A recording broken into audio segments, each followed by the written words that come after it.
me romance. Read me romance. Read me romance. Read me romance. You could take a look in a book, that's fine. Or you could sit back, relax, and unwind and read me romance. Read me romance. Welcome back, lady listeners. Hey, lady listeners. Did you miss us? We were gone for a hot second over Thanksgiving, and then we forgot. We did forget. We totally forgot. This one's probably going to be up late. No, whoops. But we're excited because it's Katie Wilde, so she'll forgive us. Yes. So we've got a brand new book from Katie Wilde. It's called The Harvest Bride. And if you've been here a minute, you know that she's one of our absolute favorites.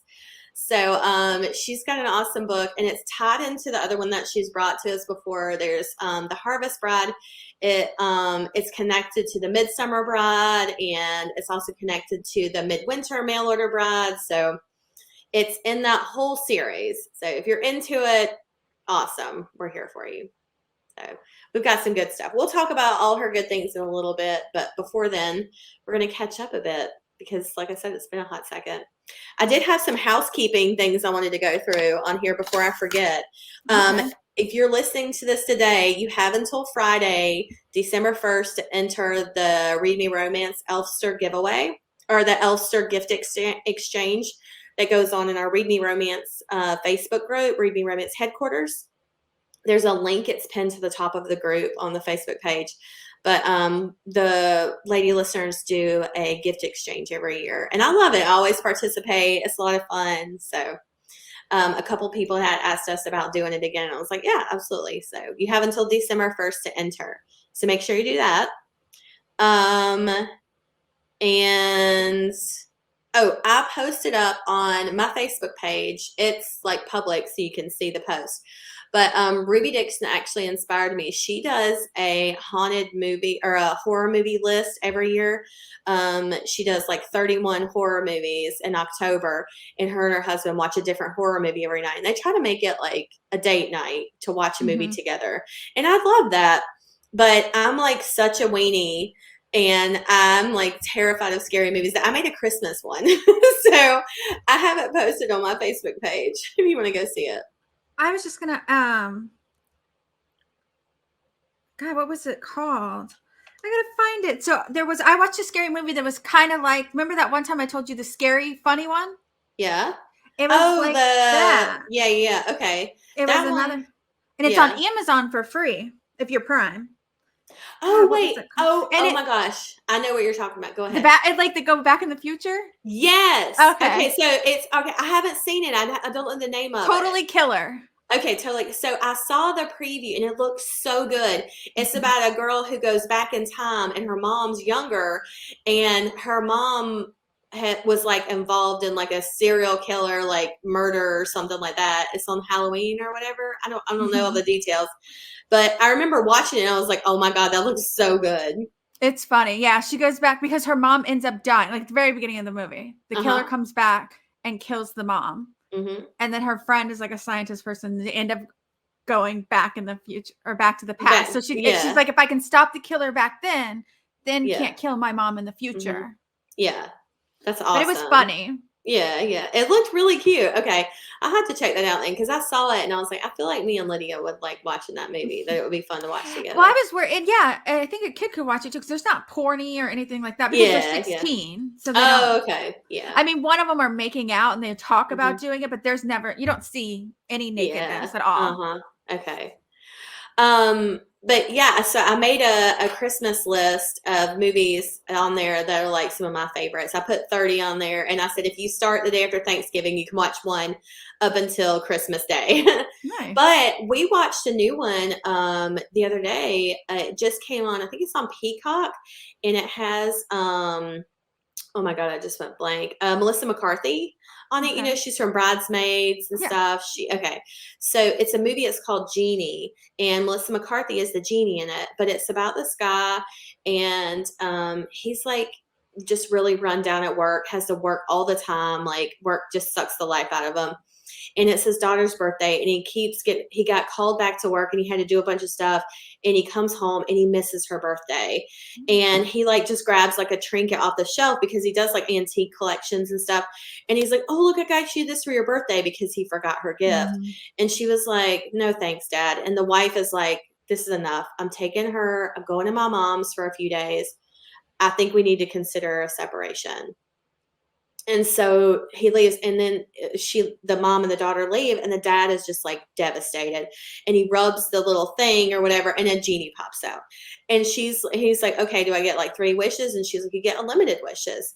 And she said, what'll it be? Like gold bars, women, like, what do you want? He was like, no. He said, I'm not here. Like, I don't care about like money or fame or fortune or whatever. He was like, I want my wife and my daughter back.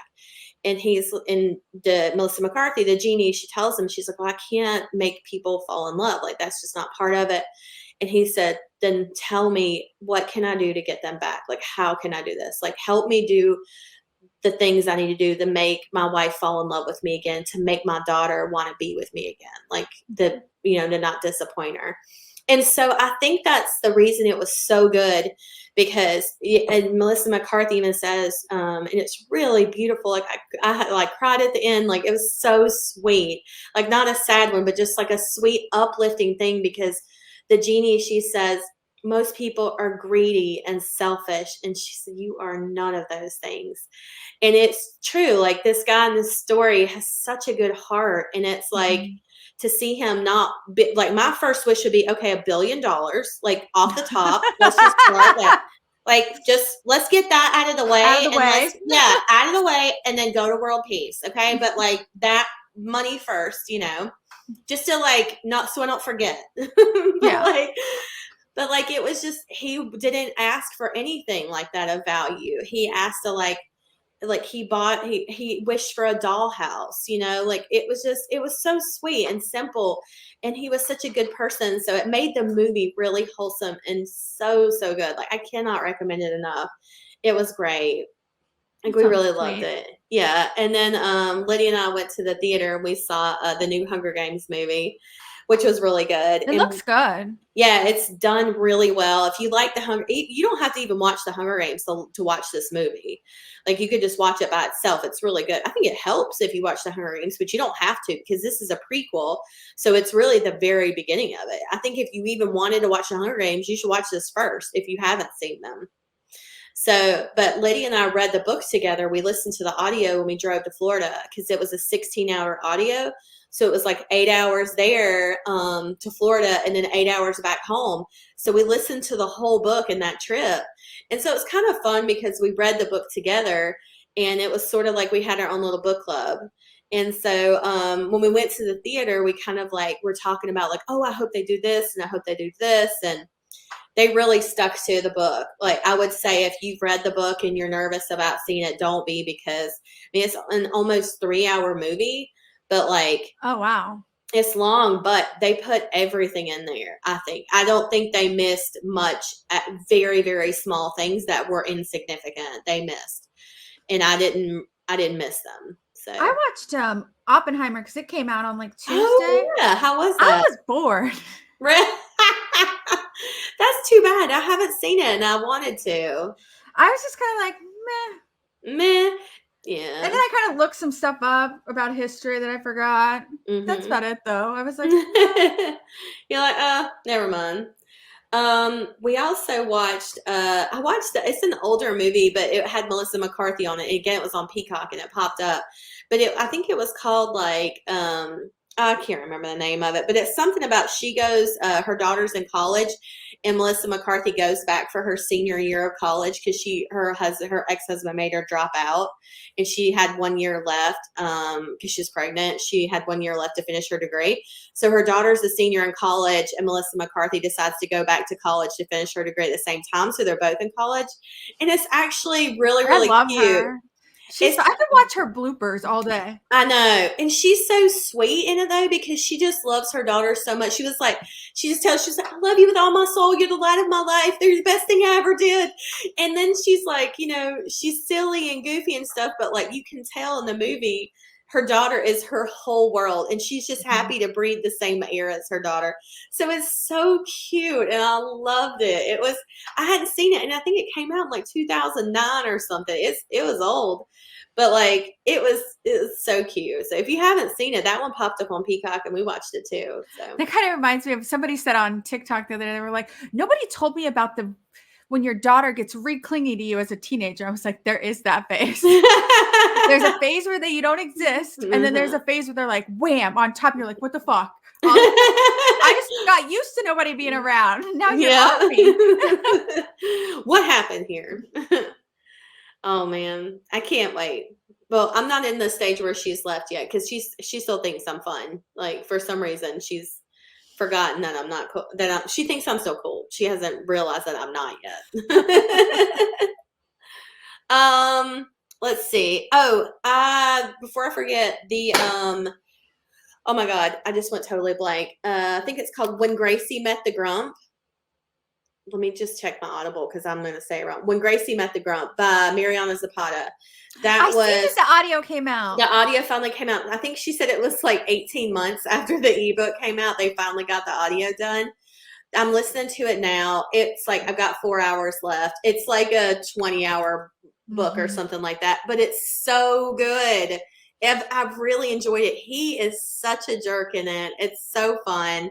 Like he's a grumpy, grouchy ass, but it's great. It's so good.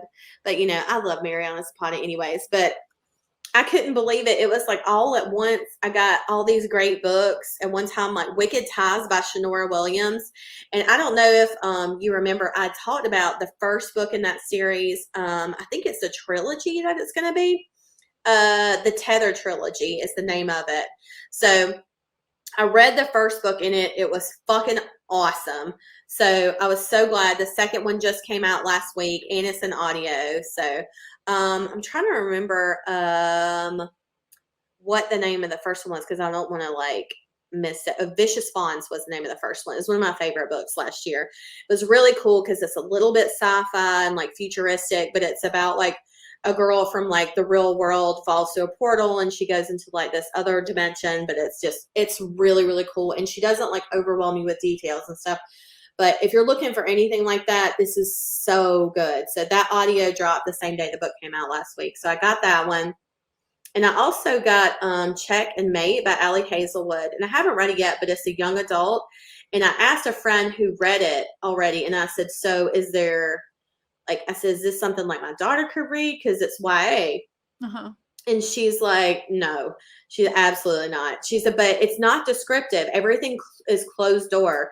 But from what she was telling me, the girl in it is I think is not necessarily a sex worker, but I think she has had sex for money before. Uh-huh. And because she's been in a bad situation, she was but it's not described on page, but she was the content is very adult. And I was okay, so just FYI. I haven't read that one yet, but all three of those came out on the same day. And I was what is happening?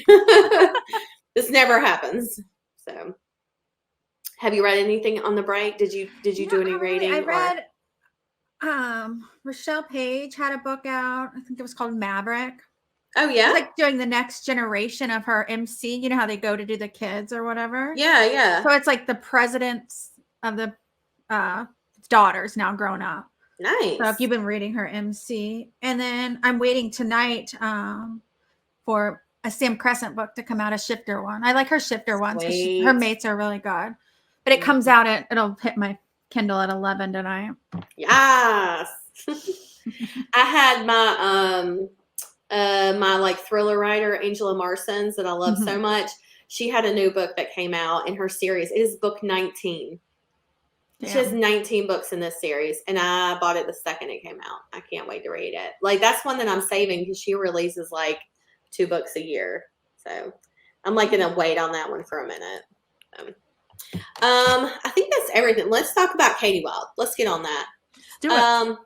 Let's see. The Harvest Bride. After losing everything to a curse that struck the kingdom of Galoth, Sarya just wants the world to leave her alone. Yet, when a demon begins hunting the people in the forest near her village, staying hidden isn't an option. Neither is avoiding the warrior who helped save all of Galoth. Bannin the Blowhard has never said a serious word in his life, and yet the warrior claims that he intends to marry Sarya. I think it's Sarya. Now she's about to discover how serious Bannin can be when her happiness is at stake, and how completely devoted to her pleasure. I can't wait. Let's see. Kati Wilde is a tight-lipped, loose-hipped woman of indeterminate age and low breeding. She writes romantic fiction and I swear to God, if she doesn't stop using big words. She writes romantic fiction to assuage her dark urges to write Transformer erotica. I love her so much. Other books by Kati Wilde that we love. I know you talk about her MC series all the time. You love those. I love her MC series. If you're looking for a Christmas one, yes, it's one of my favorite ones. It's The Wedding Night. It's so good. The hero and heroine are like, that's perfect. A fantastic one. She's also got a book called Secret Santa that is so freaking good too. If you never read that one, give that one a go. And she has now, there should be out is the Shifter. She has a Shifter series, and she released a new one recently, the Sheriff, and it's a bear shifter. So if you've been waiting for that one, like I did. Bad Bear, what was it? Is it Sheriff Bad Bear? Was that it? Yeah. That one came out not long ago too. Yeah, definitely check that one out if you want Shifter. That's the thing about Kati Wilde. You could literally pick up any one of her books and it's going to be awesome. It's going to be a good ride. You're going to be safe. Like, her heroes are going to be hot. It's just so good. So good. And they're like, I love how devoted they all are and obsessed with the heroines. They are. And sometimes you don't know it first. Yeah. You'll be in like the heroine's point of view. And then when it flips over to them, you're like, oh shit. Especially this one, like the Badlands series that this one's in. It's like, when I first read this series, I was like, does he like her? And then it's like, you flip to his side and it's like, oh no, he's fucking obsessed with her. See, what I've noticed that Kati does is she will a lot of times, the hero responds to the heroine, like he knows what she needs. Yeah. And so he gives her that kind of push. Like, you know, if somebody needs directness or it's better if you coddle. The hero's kind of smooth. They're trying to get closer by doing a technique they know will work. Yeah. To get near them. Yeah. It's great.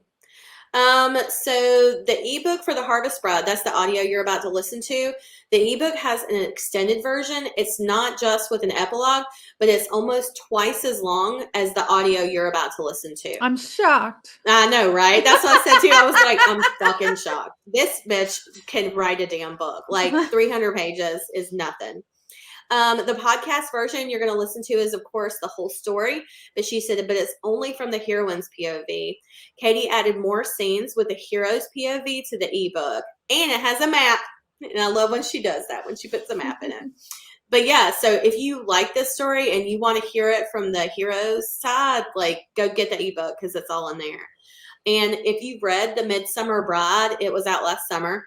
That ties in directly to The Harvest Bride, the one you're about to listen to. This book, The Midsummer Bride, can be read as a standalone, but readers might remember meeting the hero, or this book can be read as a standalone, but readers might remember the hero from The Midsummer Bride in this one. I'm getting all her bride books mixed up. And of course, if you didn't get a chance to read A Midsummer Bride, it's in the same series as the Midwinter Mail Order Bride. So those are all like in the same one. It's in the Deadland series. Like, if you just go look up Kati Wilde, you'll see the Deadland series on Amazon. They're all in KU, and you can just click on it, and it has the reading order on there too, I believe. But the Midwinter Mail Order Bride, that's the first book in the Deadland series. It's free this week, so make sure you grab that.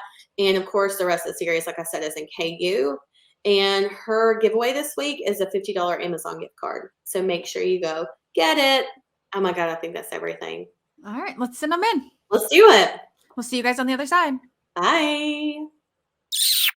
This is Harvest Bride by Kati Wilde. Read for you by Megan Kelly. 1. The forest was suddenly far too quiet. Sarya looked up from the cluster of mushrooms she'd been harvesting, clutching a sturdy knife in her right hand and holding a partially filled basket in her left. She wasn't frightened. Wary, yes, because only a fool wouldn't be a little wary while alone in the woods, and Sarya was no fool. But it was curiosity, not fear, that held her still, her head cocked as she listened. Nothing. That was odd. Though many migratory birds had already abandoned Galoth for warmer climes, plenty remained through the winter. Yet none flitted through the trees or sang from the branches overhead. Even the constant humming of the insects had gone silent. Yet there was something.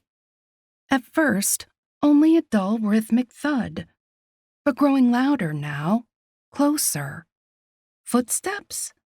If so, whoever it was had a long, ponderous stride.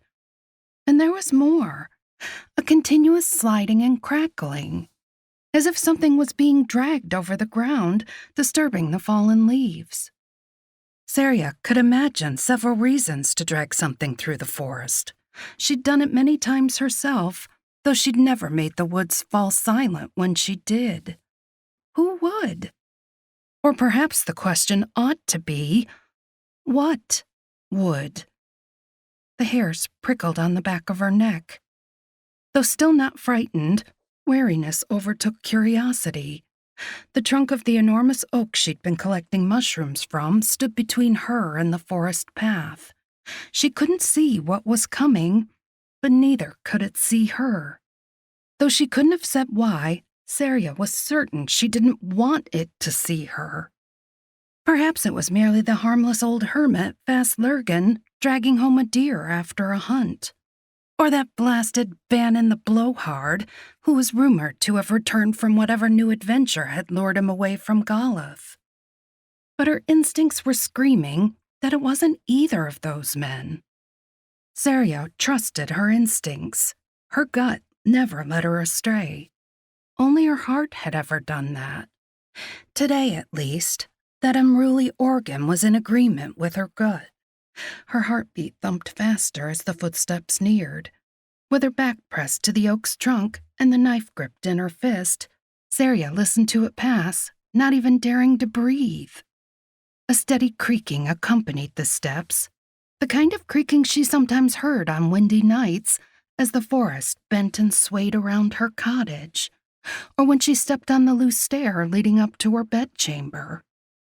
She supposed a wooden cart might make a similar sound, yet in the 25 years she'd been alive, Sarya had heard plenty of wooden carts, and not one of them had ever made goosebumps crawl over her skin.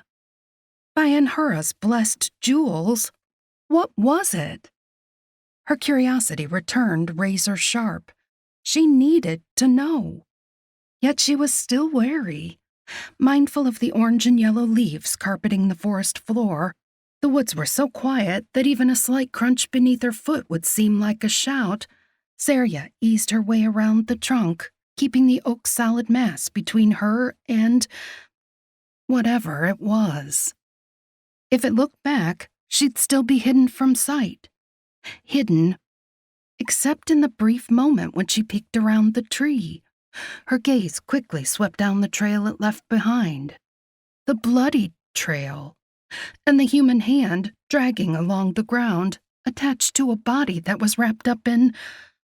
No, not just wrapped up. Impaled, pierced. By some... thing. Lungs squeezing tight, Sarya jerked her head back, concealing herself again, hands shaking, breath trembling. Now she was afraid. But what had she seen? She didn't know, except that it hadn't been human, though it walked upright like one. Sarya knew who that hand belonged to, though. Fast Lurgan, the old hermit, who'd never hurt anyone. Anger began to burn through her fear. She glanced down at her knife. There was no saving the old man. Too much blood for that. Yet the thing that had killed him likely couldn't be stopped by this small blade. Why hadn't she brought her sword? Or an axe? Anything more substantial than this little prick of a knife. Blast! Blast, blast, blast! From directly behind her, the least welcome voice in all of Galoth whispered, "What are we hiding from?" Lurching around, Sarya slapped her hand over Bannin the Blowhard's mouth. Thick eyebrows as red as his hair shot upward, and he stared at Sarya over her fingers. Then his green eyes crinkled at the corners, and the tip of his tongue tickled her palm. Despite the racing of her pulse and the danger nearby, or perhaps because of them, Sarya felt that teasing lick over every inch of her skin. Her breath caught in her throat, and her eyes locked with his for a few endless beats of her heart. Then she remembered. Fast Lurgan! And that thing! With a warning look, Sarya removed her hand, then swiftly raised her index finger in front of Bannin's stupidly handsome face. No man who'd ever had a mother, and who was still in possession of any bullocks he'd been born with, had ever mistaken that signal to stay quiet. Bannin apparently still had his bullocks because his firm lips sealed shut. The gods knew the silence wouldn't last long. She didn't think of him as the blowhard without reason. Quickly, she gave him a once-over. Tall, thick, dense. Bannin was a giant oak of a man, but would his strength be enough against the things she'd seen? Her gaze halted on his woodcutter's axe. That might be enough. Putting her raised fingers to her lips, she set down her basket and gestured for him to follow her. He opened his mouth, likely to say something about hoping she was taking him to her bed, because in the 3 years since she'd met Bannin, he seemed to blurt every thought straight from his cock. Then his gaze fell on the drag marks and trail of blood left behind by Fast Lurgan's body. Every bit of humor dropped away from his expression. Sarya's heart stuttered. Suddenly disoriented, she stared at his face, not recognizing the man in front of her. But she knew this unfamiliar man, didn't she? She'd heard stories about him, most of them told to her by Bannin himself, the warrior who'd traveled the world searching for the stars of Anhera, hoping to break the curse that transformed many of Galoth's citizens into statues. The now legendary hero who'd slaughtered monsters and tyrants in his travels with Warwick the Cursebreaker. In truth, Sarya had thought Warwick had done all the work while Bannin told all the jokes. Now, as his gaze hardened and a deadly intensity came over his features, she wasn't so certain. She could think on it later, however, after they'd stopped that thing. Dragging the body had created a clear path through the trees. Moving as swiftly as caution allowed, Sarya followed, with Bannin on her heels, his steps as quiet as hers, despite his great size. Perhaps she ought not to have been surprised. At the oak, he'd come upon her without making a sound. Ahead, the bloodied trail approached a small clearing. Sarya slowed, then stopped. The track had abruptly ended. From one step to the next, the trail disappeared. Yet no body remained. And the thing was gone too. Sarya's breath hissed through her teeth. She turned a slow circle, searching. Nothing. Perhaps the thing had picked up the body and carried it. That would explain why the drag marks ended. Yet she'd heard its heavy, ponderous footsteps. Those would leave some track in the dirt. Even Sarya's boots left an impression, though she was of slighter weight. She looked to Bannin, who was eyeing the canopy of branches and leaves. Did he wonder whether the thing had hauled the body up there so there'd be no tracks to follow? Uneasy, she studied the trees overhead. Again, nothing. Voice low, Bannin asked, "What did you see?" With anyone else, she might have hesitated before answering.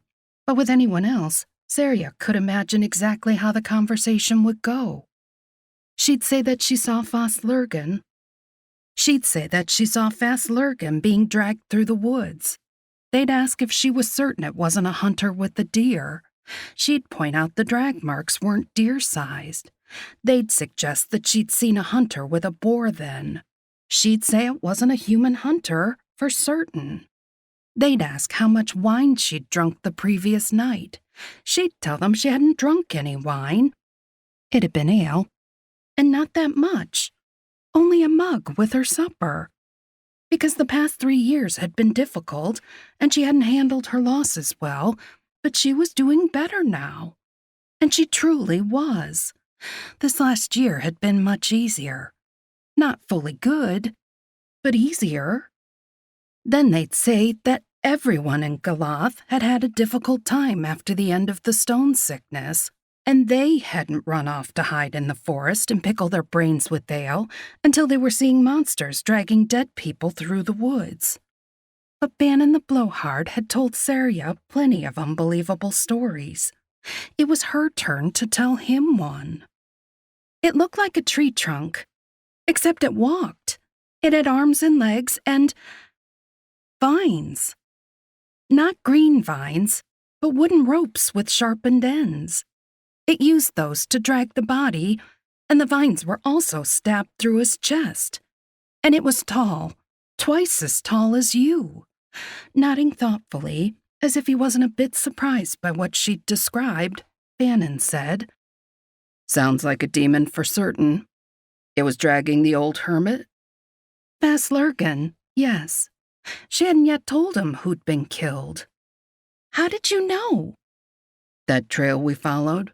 Bits of that ragged blue cloak of his snagged on a few roots." She hadn't noticed that. Only how much blood there'd been.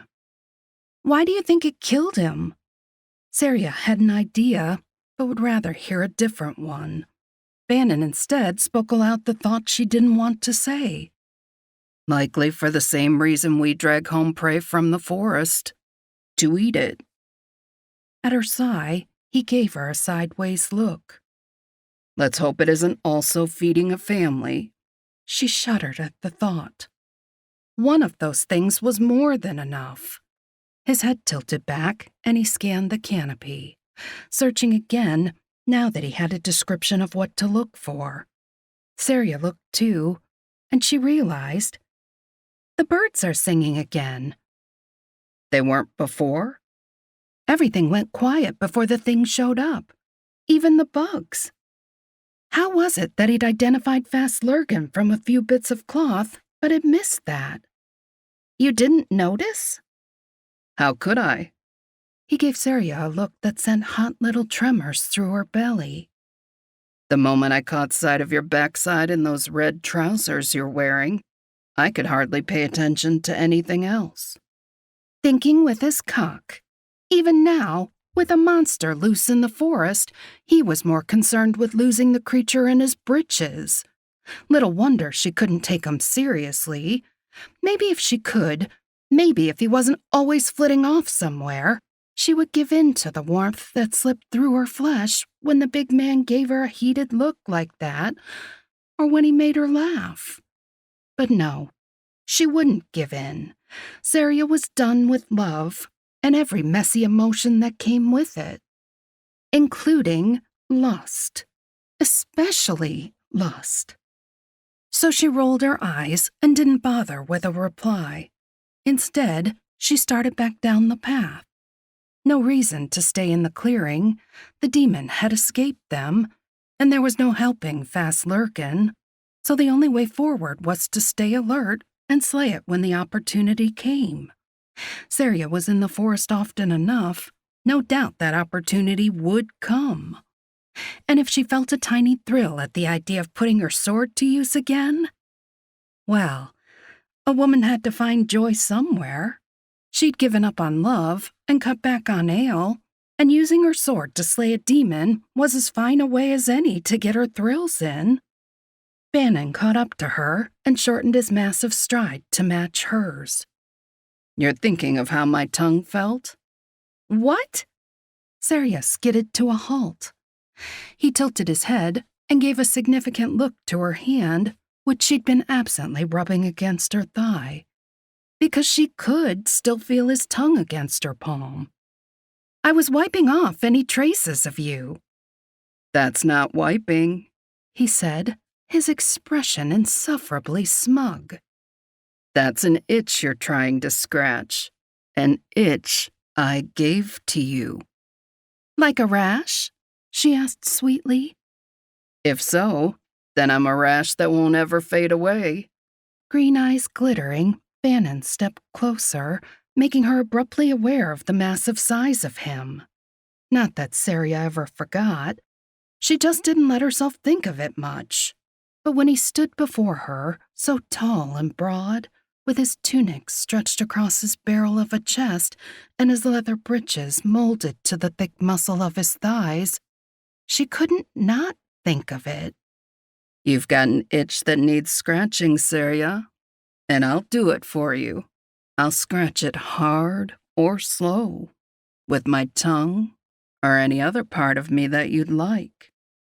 The only part of you that I ever liked was your beard, but that's been gone for a year, so...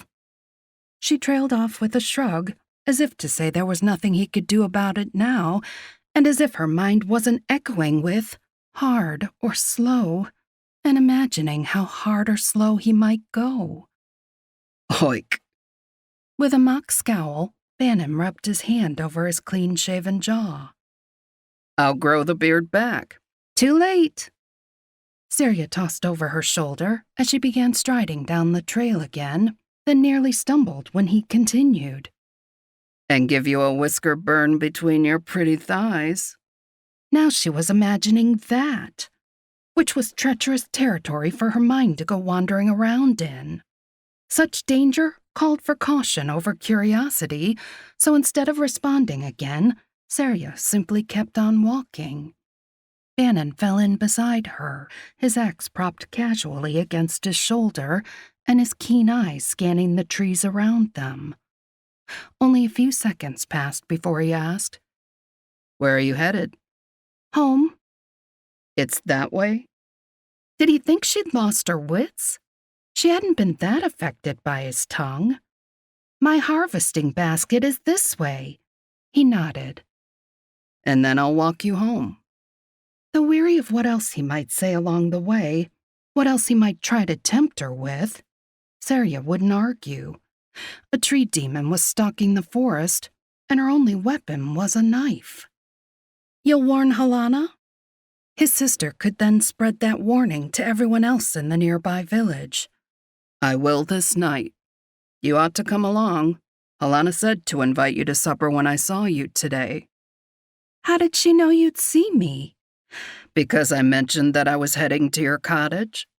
Sarya threw him a perplexed glance. In 3 years, nobody had visited her cottage. Why? So I could court you, then marry you. All in one visit. Couldn't the man be serious for one moment? After finding out what just the tip of my tongue can do, I didn't figure you'd want to waste time until our wedding night. She grinned despite herself. Then his words hit her again, differently, painfully. Bannin abruptly halted. What's that look? Any possible response to his gruff demand seemed to lodge like a lump in her throat. Nothing, she managed, and attempted to continue on. Not nothing. Expression dark, Bannin snagged her wrist, pulled her to a stop. Sarya turned on him furiously, though most of her anger deflated when he added, Something I said hurt you, and I don't know why. But I sure as fuck know I don't want to hurt you again. So what was it? He had no right to ask, and Sarya didn't let herself wonder why it was so easy to tell him. As if she wanted to tell him, instead of just wanting him to go away. She tucked her wrist free as she said, I was thinking that I'd already learned my lesson about not waiting for a wedding. When he furrowed his brow, clearly not understanding, she sighed. I was almost married before. Then the cursed stone sickness struck. It had struck her. To Sarya, It had only been a blink of time between the terrifying moment she'd fully turned to stone and the bewildering moment she'd opened her eyes again, flesh restored and the curse broken. For everyone else, a decade had passed. Understanding softened his gaze, yet his focus on her only intensified. It got you, or it got him, or both? Me. How long? 10 years. She'd been one of the first in Galoth to succumb to the curse. He must have died while you were locked in stone, Bannin guessed in a voice more gentle than she'd ever heard from him before. That's what put the hurt on your face? He didn't die. Her cheeks heated. He married another.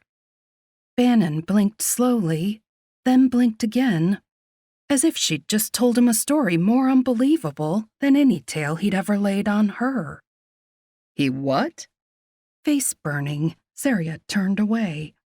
He married another, the very next summer, she added bitterly. A deep chuckle had her swinging back around. To her astonishment, Bannin was wearing a wide grin. Sounds like you had a lucky escape. Lucky? She echoed in disbelief. Her heart had been ripped open. Her entire life had been torn apart. You deserve better than a man who'd give up hope so quickly. His amusement hardened into contempt. Or a husband whose heart is so weak and unsteady. That wasn't fair. You don't know him. He's a good man. Sarya would never have wanted to marry Crace if he hadn't been. Bannin shrugged carelessly. Not good enough for you. And you are, she flung back. Not that she took his intention to marry her any more seriously than he took her heartbreak. Probably not. But with me, there'd have been no lesson to learn. His voice roughened. If I'd known you then, if you'd been my woman, it wouldn't have mattered whether you were a stone statue for 10 years or 50. I'd have waited for you. I blasted well wouldn't have married someone else. Once upon a time, she'd dreamed of hearing those words. After the curse had broken, she'd been caught in a nightmare. Over and over, she'd imagined that the man she'd promised her life to had loved her enough to wait. She'd have been overjoyed hearing such a speech. Now, she just wanted to cry. She lashed out instead. You expect me to believe that of someone who's always gone? I come back for you, Sarya. Sarya scoffed, despite the foolish lurch of her heart. Not for your own family? To see them too, sure, he admitted. But I'm back so often for you. And how long until you're gone again? The muscles in his jaw clenched before he answered. After the harvest. A sudden tightness in her chest constricted her breath. Bannin was only here for a fortnight then. Though really, had she expected anything different? No matter how pretty his words, Sarya knew what Bannin was. He never stayed. Not that she wanted him to, she didn't. If there was one thing these past years had taught her, it was that Sarya needed someone she could rely on. They'd also taught her that she could only rely on herself. Come with me, he said, his voice low. I'll see to your happiness, Sarya. I swear it. Sarya shook her head and continued down the forest path. I'm happy here. So very happy. And also, very much a liar. 2. Sarya had to give credit where it was deserved. Despite her rejection, Bannin didn't storm off in a huff and leave her to walk home alone. So perhaps she could rely on him, whispered an impertinent little voice in her head. She ignored that voice, along with the one pointing out that Bannin wasn't a blowhard now. Instead, he was as silent and as watchful as she. By unspoken agreement, He kept an eye on the forest behind them, while Sarya searched through the trees ahead, looking for anything that might be the demon she'd seen. Of course, now she was discovering that the blowhard was better for her peace of mind. Because when Bannin wasn't distracting her with the things coming out of his mouth, she spent more time wondering what else he might do with that mouth, and how it might be worth a whisker burn. Probably best that she didn't tell him where her thoughts kept straying. Her pace increased as they approached the glade where her cottage stood. A slice of her grazing meadow was visible through the trees, but she didn't yet see her gray stallion, Foggy. Her heart pounded, and only the tightest grip on her emotions prevented Sarya from breaking into an incautious run. The glade was surrounded by the forest. When she'd left that morning, all was well, but if the demon was looking for meat, the handful of animals on her farm would be easy prey. Despite the urge to rush, she stopped warily at the edge of the tree line. A relieved breath escaped her. There was Foggy, grazing at the far end of the meadow, with sunlight gleaming over his dappled gray coat. All must still be well, then. If that monster had come here, the stallion would have still been agitated or gone. And the birds were singing, so she could thank Bannin and he could be on his way. She was about to do just that when Foggy nickered a welcome, trotting toward them. "There's the old boy." There was no mistaking the admiration in Bannin's voice as he watched Foggy come, though the words themselves struck a sharp pang within Sarya's heart. The stallion was getting old. Oh, he was still strong and had several good years left, but Sarya had already missed out on 10 of his years. It would devastate her if his remaining ones were cut short by a demon. Bannin gave her a hopeful glance. "Still not looking to sell him?" Never. Foggy was the one reliable thing that remained of her previous life. Sarya would never give him up. She fed the horse one of the apples nestled beneath the mushrooms in her basket, then patted his thick neck before continuing across the meadow. To her consternation, Bannin came with her. Why would he not leave now?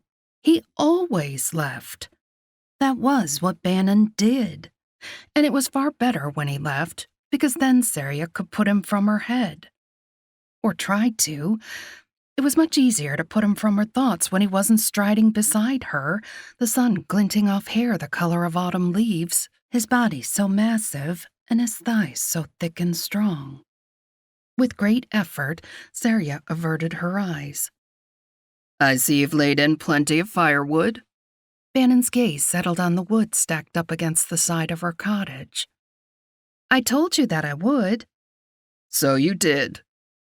Each spring when he visited his sister, Bannin always cut firewood for Helena to dry over the summer and burn through the winter. The last 2 years Bannin had offered to do the same for Sarya, each time she'd declined. "Not a whole lot of hay, though." Not yet. Though she owed him no further explanation, when he arched a brow at her, Sarya found herself saying, "I have an arrangement with Widow Elfin. If I harvest her field through the summer, the 3rd cutting is mine." "Widow Elfin? That's a large field." "It is." "When the time comes, I'll help you." "I don't need the help." "I didn't figure that you would." Brimming with heat, his hooded gaze slipped down over her form. "There's plenty of strength in you.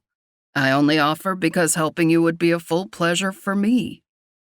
Every bit of Sarya's skin tightened in response to that look, bringing with it an acute awareness of all that he could see, the bare length of her arms in the thin sleeveless tunic, the cling of her trousers to her arse and thighs, the slight bounce of her breasts and their hardened tips. Each step seemed to put her on display for him, and Sarya could not stop the arousal that stirred within her in response. What a fool she was. "Do as you like, then," she said briskly, increasing her pace. "I thank you and your axe for the escort. Tell Helena that I am grateful for the invitation to supper, but I will have to accept another time." "But you won't, will you?" He huffed out a short laugh, his expression unreadable, not because he wasn't feeling anything, Sarya sensed, but rather hiding something he felt too much, if the stiffness of his shoulders was any indication. "Helena tells me that you're more than happy to sit down with her for a drink or 3 at the tavern, or you'll stop and talk at her smithy, but you never go to her home." Not true. I've been there. "Once, and you were quiet and stiff the entire time," she told me. "At least now I'll be able to tell her why, and I'm just glad it's not because you're avoiding me." Perhaps I am. "Even when I'm gone?" Bannin shook his head. "It's her husband." Avon? Sarya's chest tightened. I like him well enough. "But he reminds you of what you came here to hide from, doesn't he? Because Helena waited. 5 years, her husband was a stone statue in her bed, yet she waited, taking care of their boy, and trusting that Warwick and I would find a way to break the curse." Green eyes locked on hers. Bannin stepped closer. "I didn't understand it before. I figured you came here grieving. After the stone sickness, so many people were. So I gave you time. But you telling me about the coward who didn't wait makes sense of why you avoid her home. Because what you're really hiding from is a reminder of what you didn't have." Throat aching, she denied hoarsely.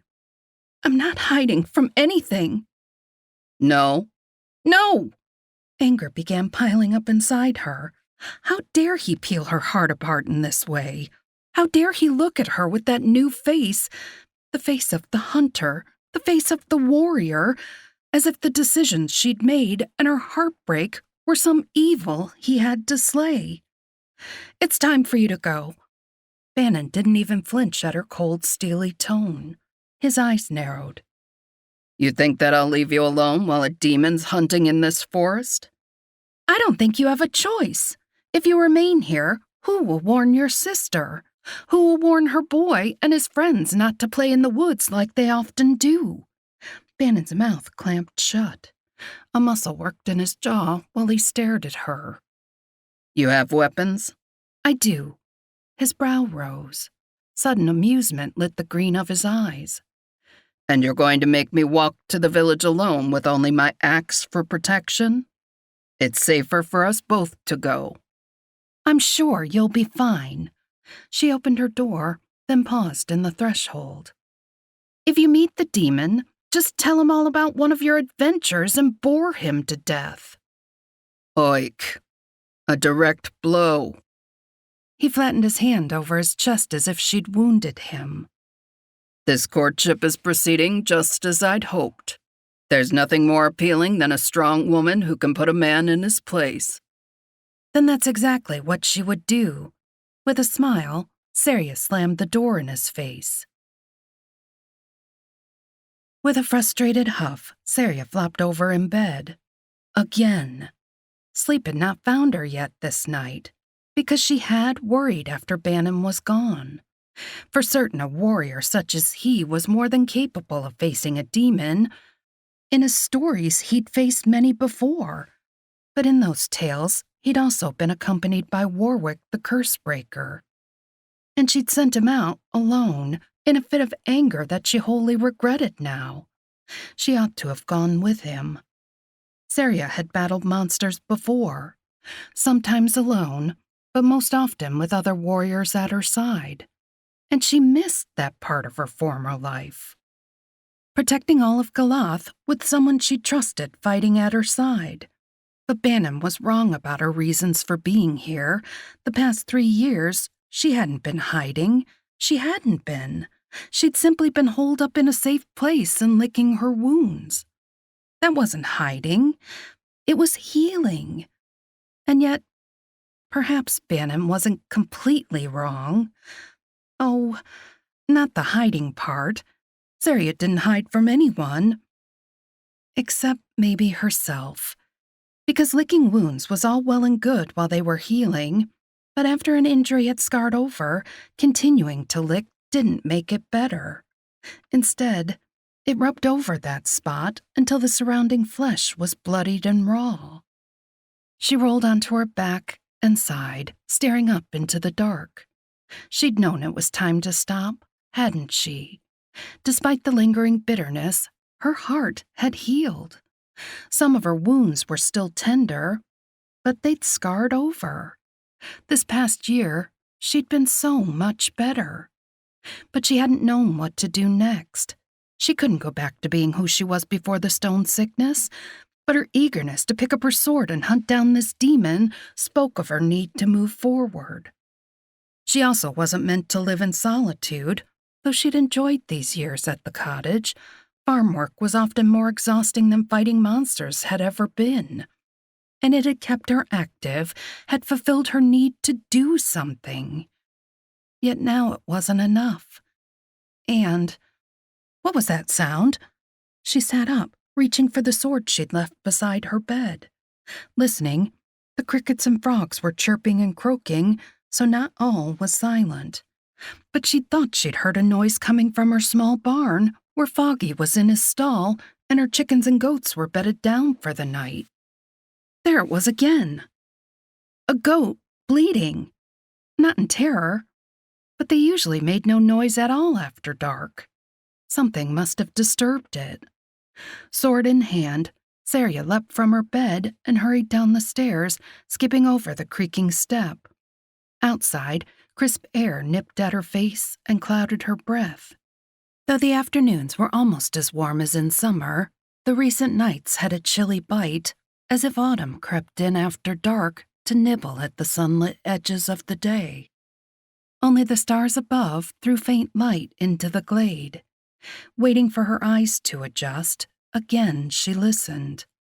Just the crickets and the frogs, and a quiet breeze whispering through the changing leaves.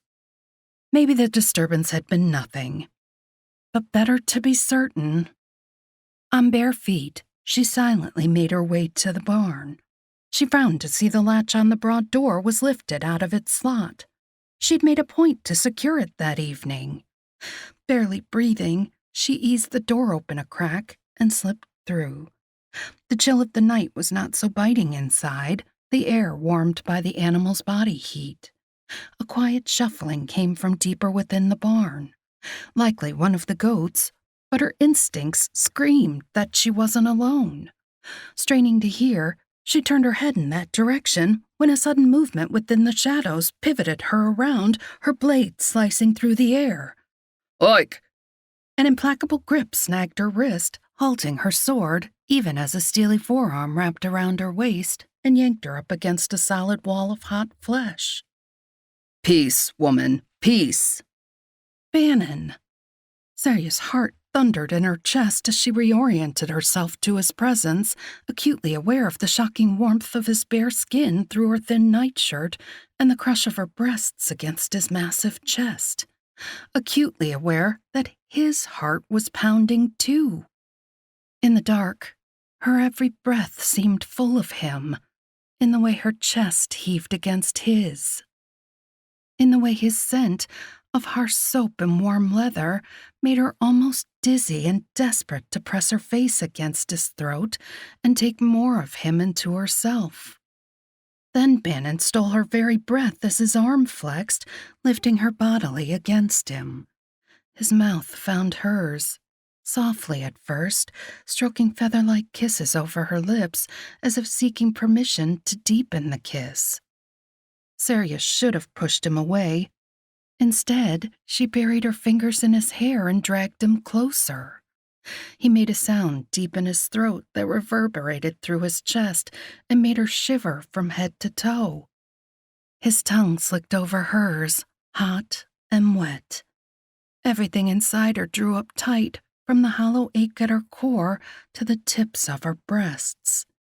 Oh, she needed this sweetness, this heat.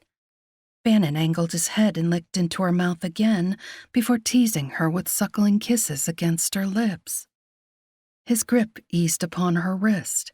She began to pull back her hand so that she could touch him, to revel in the thick strength bound up in his muscle and skin, but she was still holding her sword. Sarya froze, remembering where she was, where they were. No need to question what had disturbed the animals. Bannin must have. But she didn't know why. Feeling her withdrawal, Bannin made a low, regretful sound, but didn't make her struggle to get away when she stepped back. In the dark, there was only the faint shine of her blade, the gleam of his eyes, and their heaving breaths. A single kiss, yet Sarya was panting as if she'd sprinted the full distance to the village. Never had a kiss done that to her before. She'd left her brain behind somewhere, likely the moment his mouth had covered hers, but eventually the mush inside her skull began sparking up a sensible thought or two. "What are you doing in my barn?" I was kissing you? There was still a ragged edge to Bannin's voice, as if he'd been as affected as she. And you were kissing me. Truly, he was the most maddening man alive. Before that? Yet she knew, didn't she? He'd have gone to warn his sister in the village about the demon, and then he would have returned to make certain she wasn't alone here. But that meant, did you come back here through the forest after dark? By yourself? Smug amusement filled his reply. Worried about me? A frustrated growl escaped her, because she had been worried, so much that she hadn't been able to sleep. But his going to warn Helena had been necessary. Coming back was just stupid. You didn't need to. I can take care of myself. I realized that when you nearly beheaded me. But you're wrong about the rest. I did need to come back. Staying away while you were out here by yourself would have killed me. His voice lowered, hardened, and his looming shadow moved closer. His big hand cupped her face, his thumb smoothed over her swollen lips. Can you still taste me, Sarya? Because all I can taste now is you, but it won't be enough. So when you want more, just tell me. Her breath trembled. She wanted more now. And had she not just realized that she needed to move forward? But at this moment, she would settle for moving out of the barn. She pushed open the large door. Come on, then. Now that I know you're here, no need to sleep in the barn. His grin flashed. Are you taking me to your bed? More likely the floor. I'll take you anywhere. She rolled her eyes and turned to go. He followed, picking up his axe. Because there was a demon hunting these woods. In the wake of his kiss, she'd nearly forgotten why she'd needed her sword. And as she led him into her cottage, Sarya realized two things. That she was truly done with licking her wounds, and that Bannin posed more of a danger to her than a monster ever could.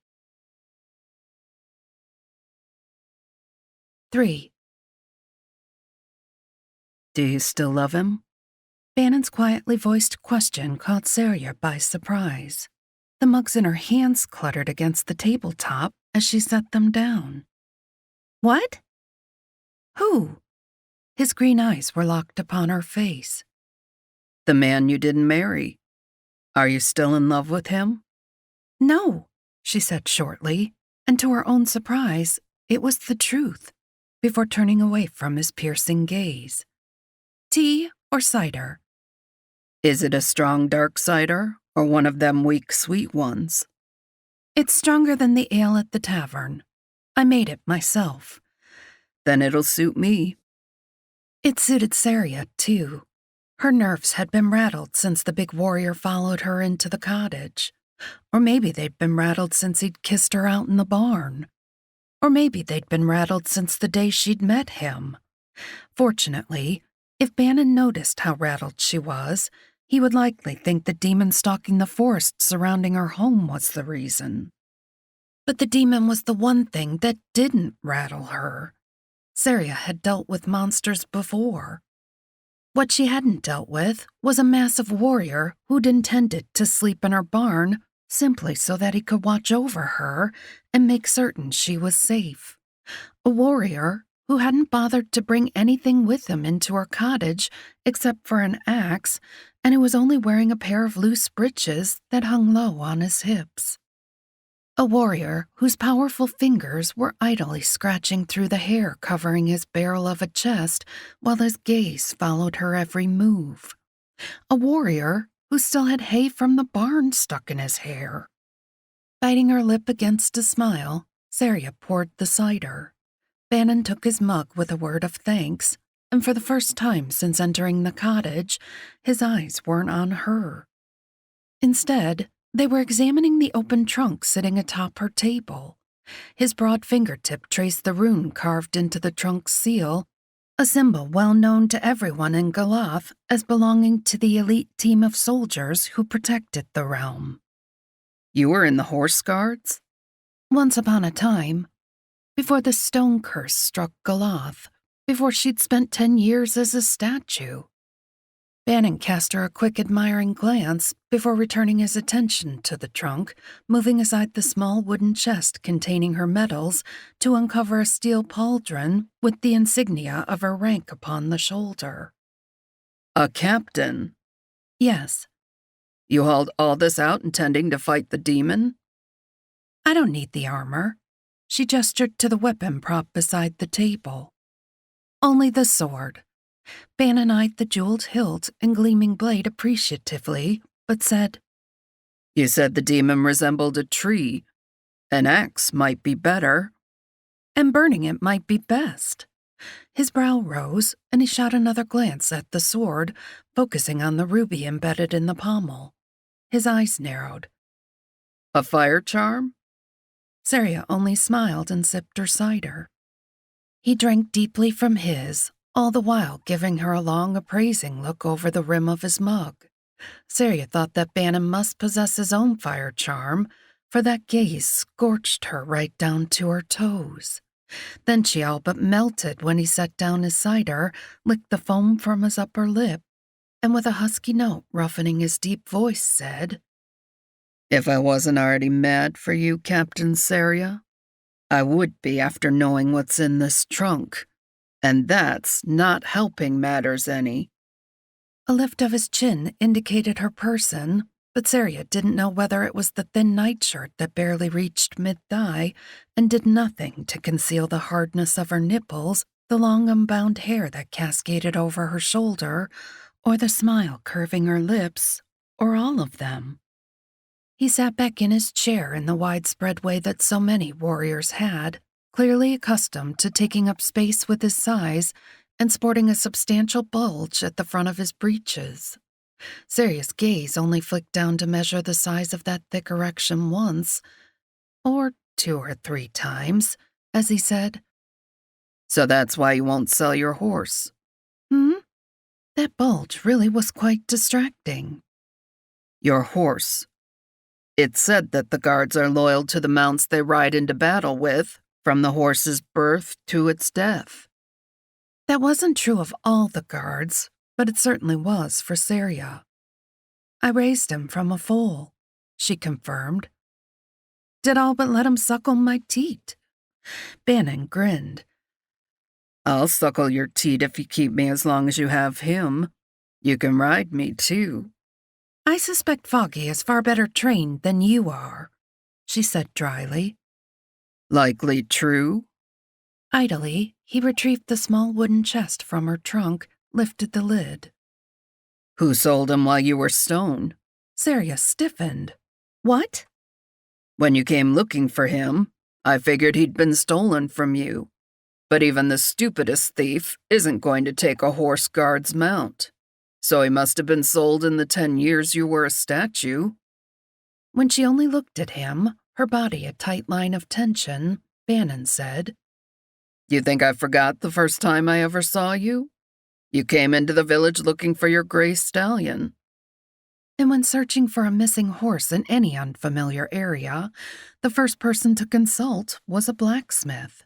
So Sarya had gone to the village smithy, which belonged to Bannin's sister, except this had been in the initial months following the end of the stone curse. So Bannin had been looking after his nephew and the smithy, while Helena and her husband reunited after the 5 long years Avon had spent as a statue. When she didn't respond, Bannin continued. You barely saw me, though I told you quick enough that I was with Warwick when he found Anhera's jewels, and that I was there when the curse was broken, trying to impress you. But the only thing that mattered to you was finding your stallion. So I was left standing there, thunderstruck, and thinking that I'd give just about anything to have a woman who was even half as loyal to her man as you were to that horse. Sarya stared at him, her mind reeling.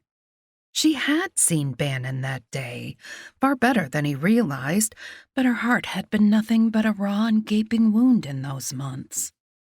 Finding Foggy had been her first step toward healing. And Bannin telling her that he'd recently shoed a dappled gray stallion had been her first glimmer of hope in the wasteland that had become her life. "I saw you," she finally said in a thick voice. "But I was—" Grieving the coward who didn't wait for you. He sold your horse, too? "No," it was a strained whisper. "I might have killed him if he had." As if surprised by that answer, Bannin rocked back, brows furrowed. "Then who?" "My parents." He blinked. "You couldn't kill them?" A reluctant smile tugged at her lips. "No." "Is that why you didn't go back home after finding him?"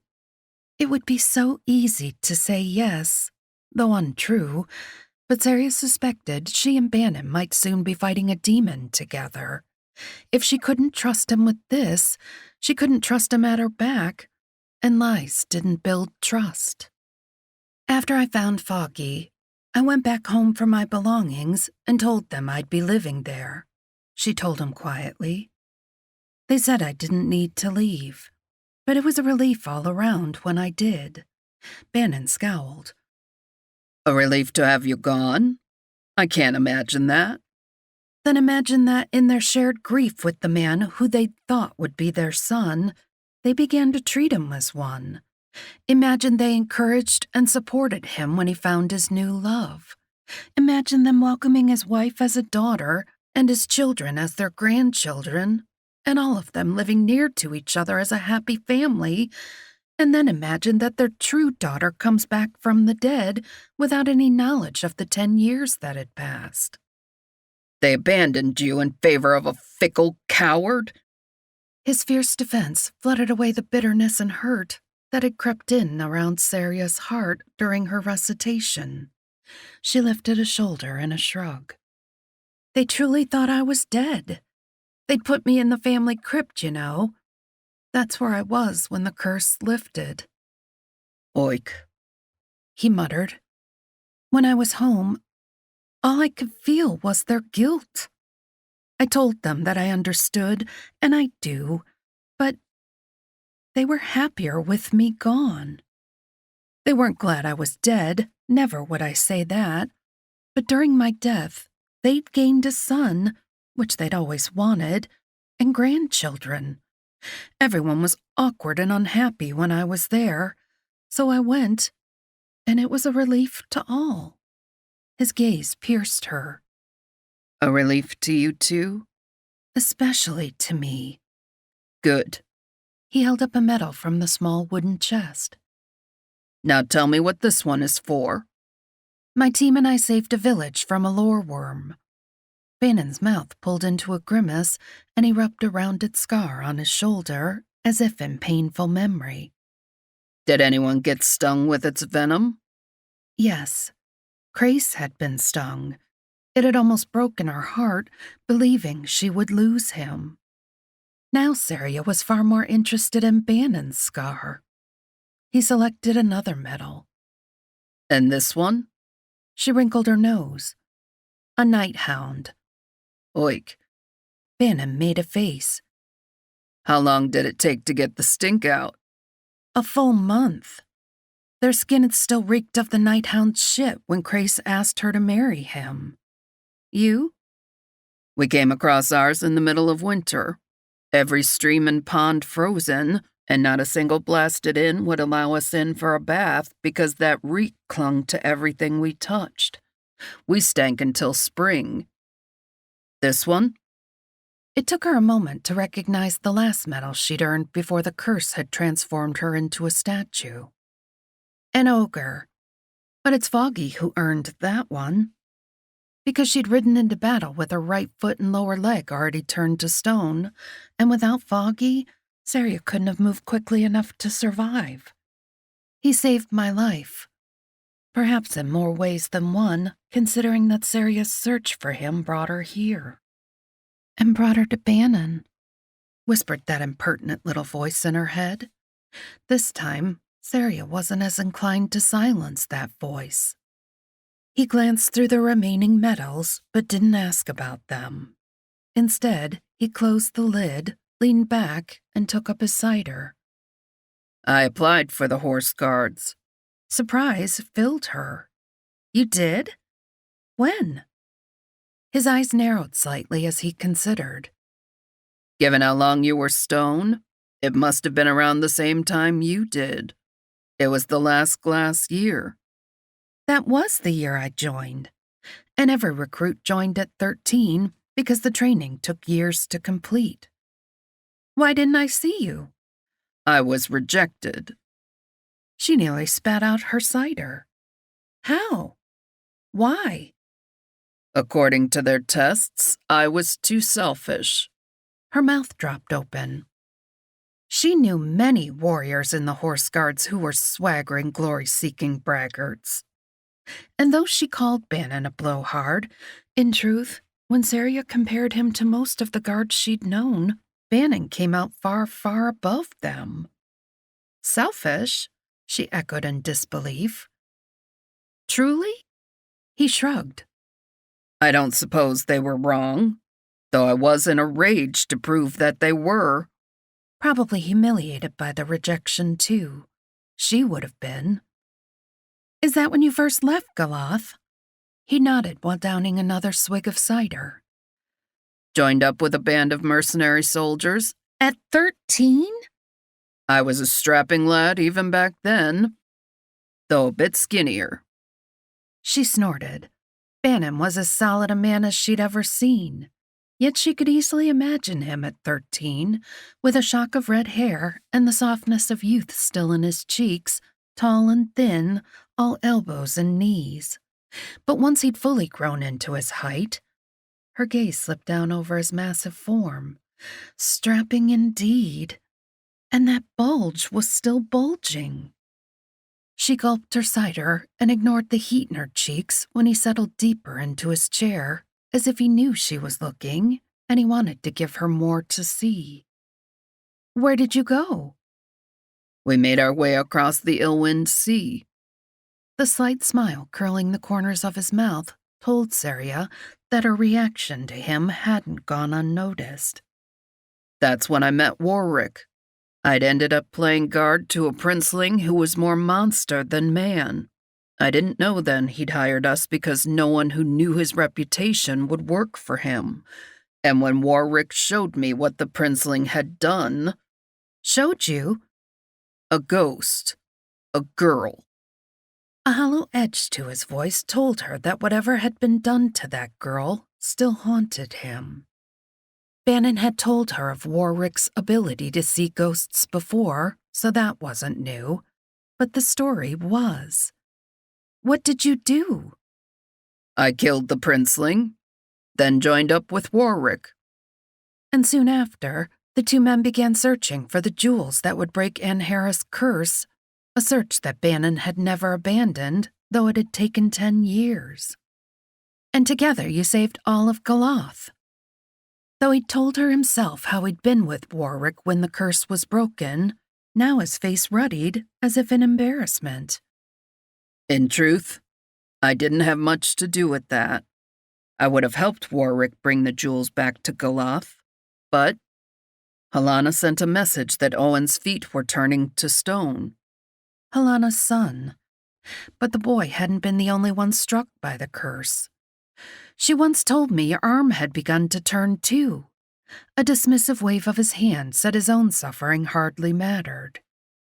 If I could have helped Warwick bring the jewels, I'd have stayed at his side even if I turned into a statue before it was done. As it was, I'd have only been in his way, so I returned to help Helena and Owen and trusted that Warwick would arrive before it was too late. Because no one had known then that those who'd been fully turned to stone would become living flesh again. Yet they had.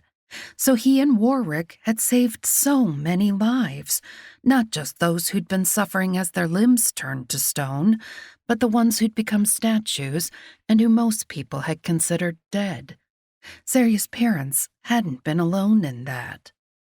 And although Bannin did not credit himself with saving Galoth, it hardly mattered to Sarya that he hadn't brought the jewels back by his own hands. Warwick was not from Galoth. He came from the Deadlands, half a world away. If not for Bannin, the barbarian would likely have never even heard of the curse or the missing jewels, let alone spent 10 years alongside Bannin as they looked for them. Looking for the jewels and fighting monsters at the same time, and apparently demons too. You weren't surprised when I described that thing in the forest. Have you seen a monster like it before? More often than I'd like of recent, though I haven't before seen a demon that resembled a tree, or maybe it can simply disguise itself as one. Hard to know. Of recent? She frowned. Where? A valley up north near Alaron. That's where Warwick the Cursebreaker is living now, isn't it? As king consort to Alaron's queen? He is. And you think this demon came from that valley? That it made its way south over the Glass Mountains? I do. We've been trying to slay the demons before they leave the valley, but some slip out. His gaze held hers. Don't mistake them for the usual monster. These things come from a scaling of a spell gone wrong. This demon probably began as a real tree, maybe even a twig. Then corrupted magic got into it. Her brows arched. The usual monster? The worms. The night hounds, they're just beasts. Big beasts. And they act like beasts. These demons are something else. They're smarter. So is an ogre. True, but most ogres just want to be left alone. The only reason the horse guards are called in when one begins killing humans is because they're so blasted big. But every single demon is... He hesitated, as if searching for the right word. Malevolent, as if their only purpose is to hurt and terrorize people. Oh. So that's why, despite all of the animals in the forest the demon could have hunted, it killed Fast Lurkin? Bannin nodded. Just as it might hunt you. She hoped so. Killing the demon would be easier if it came to her. But Sarya doubted that she'd be alone. Is that why you've been away from Galoth these past 3 years? You've been slaying demons in that valley? Yes. And you're returning there after the harvest? A strong yearning filled her heart, though whether it was the thought of being in so useful an occupation, or simply the thought of going with him, she didn't know. Perhaps it was both. And after I killed this demon here, Bannin downed the rest of his cider and rose from his chair. Which means I don't have much time, so I ought to get down to business. She was suddenly breathless at the sight of him standing before her, so big and imposing and bulging. The business of slaying the demon? The business of courting you. His hands caught her waist and lifted her.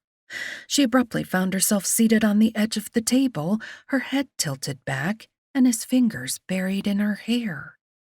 Bannin stared down at her, his heated gaze roaming from her face to her widespread thighs that were pushed even wider as his powerful body filled the space between them. By the gods, woman, you are stunning. I can't wait to eat you up. Her heart tripped over itself and dropped to her cunt, where it pulsed a slow and heavy beat through her most sensitive flesh. And this is how you'll court me? What of flowers or poetry? I thought a captain of the Horse Guards would prefer action over pretty words, he murmured, tipping her head to the side and bending to place a warm kiss upon her neck. A delicious little tremor quaked through her body, originating from that spot. But if it is a rhyme you wish for instead, I learned many on my travels. Lick, quick, slick, prick. Sarya began to shake with laughter, then Bannon's mouth captured her parted lips. Her amusement subsided beneath an onslaught of need that had been simmering under her skin for so very long. Eagerly, she opened to the thrust of his tongue. Only hours ago, she'd suppressed this desire, had been determined to push it aside. Now she couldn't remember why. Though perhaps she had been hiding, as he'd said. Not hiding from other people, but from the fear of what Bannon might make her feel. Or the fear of him learning how she'd been shunted aside by everyone she'd ever loved. As if him knowing might open his eyes to every reason he should also shunt her aside. Instead, he pulled her closer. Sarya's arms wound around his neck, her senses reveling in his taste, his scent, his touch. Of cider and hay and crisp autumn air, and the feel of his solid strength pressed against her. She moaned helplessly against his mouth when his hips began to slowly rock between her thighs, rubbing his thick length against the melting softness at her core and winding new tension through her flesh until everything inside was tight and aching. Her excitement heightened as he released her hair to tug the wide neck of her nightshirt down her right shoulder, baring her breast. She arched into his palm, gasping when his long fingers tugged at the sensitive peak. Oh, gods, she could feel that tease all the way down to her clit. Frantic to feel more, Sarya tore her mouth from his. "Kiss me there, please," she panted. "Please." Bannon pulled back just enough to gaze down at her soft breast filling his large hand. He groaned at the sight, pinching her nipple as if he could not bear to merely look at that swollen tip without touching, without tasting. He bent his head. Sarya's heart thundered, her fingers clutching his shoulders, her blood surging in a riot of lust and anticipation as his warm lips skimmed a trail down her throat, then over the swell of her breast. Then he paused and looked up at her, his mouth poised over her nipple. You are the one courting with flowers, woman, with this rosy bud. His tongue darted out to tease the turgid peak, even as his hand slid up her thigh under the hem of her nightshirt to the sultry wetness beneath. And these pink petals? In a double assault, he claimed her flesh with mouth and hand. Sarya bit her bottom lip against a scream of pleasure, her body overwhelmed by his fingers, his teeth, his thumb, his tongue. Hungrily, he sucked her nipple to a throbbing point, while down below, his heated touch drove her to madness, stroking through her folds, encircling her clitoris until she was a writhing mess of scorched nerves and drenched flesh. Her toes were curling, her inner muscles tightening, her ecstasy nearing the edge of release when Bannon suddenly stopped. Yet before she could cry out her frustration and dismay or yank his mouth back to her breast, he dropped to his knees. The ravenous need that darkened his face stole her breath and any words she might have said. His hand roughly clamped over her hips and dragged her to the table's edge. Unbalanced by the abrupt movement, Sarya fell back onto her elbows, her shoulders wedging against the side of her heavy trunk full of weapons and armor. The hem of her nightshirt was shoved upward to pool around her waist. Then Bannin simply stared at her as if stunned, chest heaving and jaw slack. His gaze consumed the pink petals swollen with her arousal, her inner thighs glistening with the wetness he'd already drawn from her with his touch. Only his arm moved, and though Sarya couldn't see what he did, she heard the tug and whip of laces and leather, then the rough stroke of calloused skin over hardened flesh, as if the sight of her passion-soaked cunt had brought his cock near to bursting, and he had no choice but to relieve the pressure. Sarya. Her name was a hoarse whisper. His gaze rose to hers, and she was overwhelmed by the longing visible upon his face, as if she was everything he'd ever wanted or needed. With his left hand still working his shaft, he brought his right hand up to her quivering thigh. His voice was low and deep when he asked, "Shall I kiss you here too?" Trembling with need, Sarya could only manage a jerky nod. Bannin leaned in closer, audibly breathing in her sultry scent, his eyes closing in ecstasy. Her body shaking, Sarya forced herself to wait, to hold in place, though she could hardly bear it. Merely the warmth of his breath seared her nerves with pleasure. Anticipation of his touch wound her tight, too tight. Then finally, he moved. An inarticulate cry escaped her throat when his long fingers spread the dark curls at the apex of her sex, exposing her clit. Then his mouth was upon her, and Sarya understood that he had brought poetry to court her with after all. His ode to hunger, to need, to longing was written upon her flesh with his tongue, his fingers. Each devouring lick that slicked through her folds was joined by his deep and rumbling groans, as if her taste was an endless pleasure to him, and to feast from her cunt was an indescribable joy, a joy that filled her in turn, so that even as she writhed in helpless delight, her body electrified by each slide of his tongue through her slit, by each hot flick over her clit, the unmistakable reverence of his ministrations slipped under her skin, under the lust, piercing her heart with the unfamiliar sensation of being utterly cherished. Sarya had no defense against such an emotion. She didn't know if she wanted to defend against it. Then any opportunity to stop Bannin from penetrating deeper into her heart was lost along with her every thought as he sank two thick fingers deep into her need-drenched sheath, stretching the slick walls therein. Her spine arched convulsively at this sudden invasion as she was filled with him. Utterly and completely filled with him, from flesh to heart to mind. An incoherent noise gurgled from her throat and was choked into a thin scream when Bannin began sucking at her clit and lashing that swollen nub with side-to-side swipes of his tongue. It was too much. The orgasm plowed into her with a twisting thrust of his hand, and Sarya came in a rush of wetness that Bannin praised as delicious and beautiful and perfect as he continued worshipping her spasming flesh. Only when she collapsed back against the trunk in a boneless heap did Bannin rise between her still quivering thighs with his massive fist wrapped around his erect length. Sarya's breath caught. The substantial bulge she'd eyed earlier had only hinted at the enormity of the cock that jutted thickly toward her. The ferocity of his arousal darkened his stiffened shaft to an angry red, and the fat head was already dripping with seed. Sheer need rocked through Sarya's flesh, culminating in a hard clench of her cunt. Never had anyone wanted her as much as Bannin obviously did.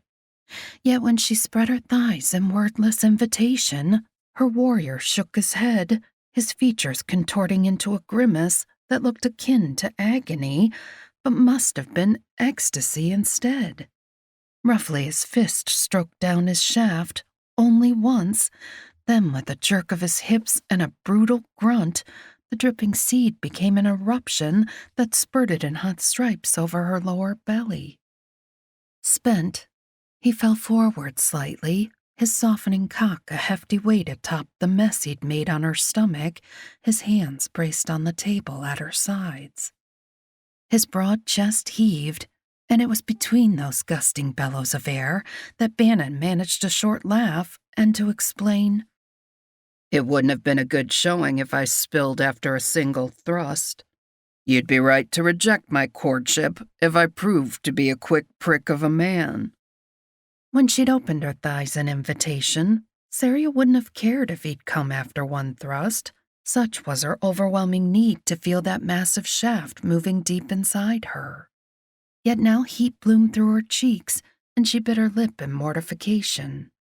She had no prevention powders, and in that haze of lust, she'd given no thought to caution.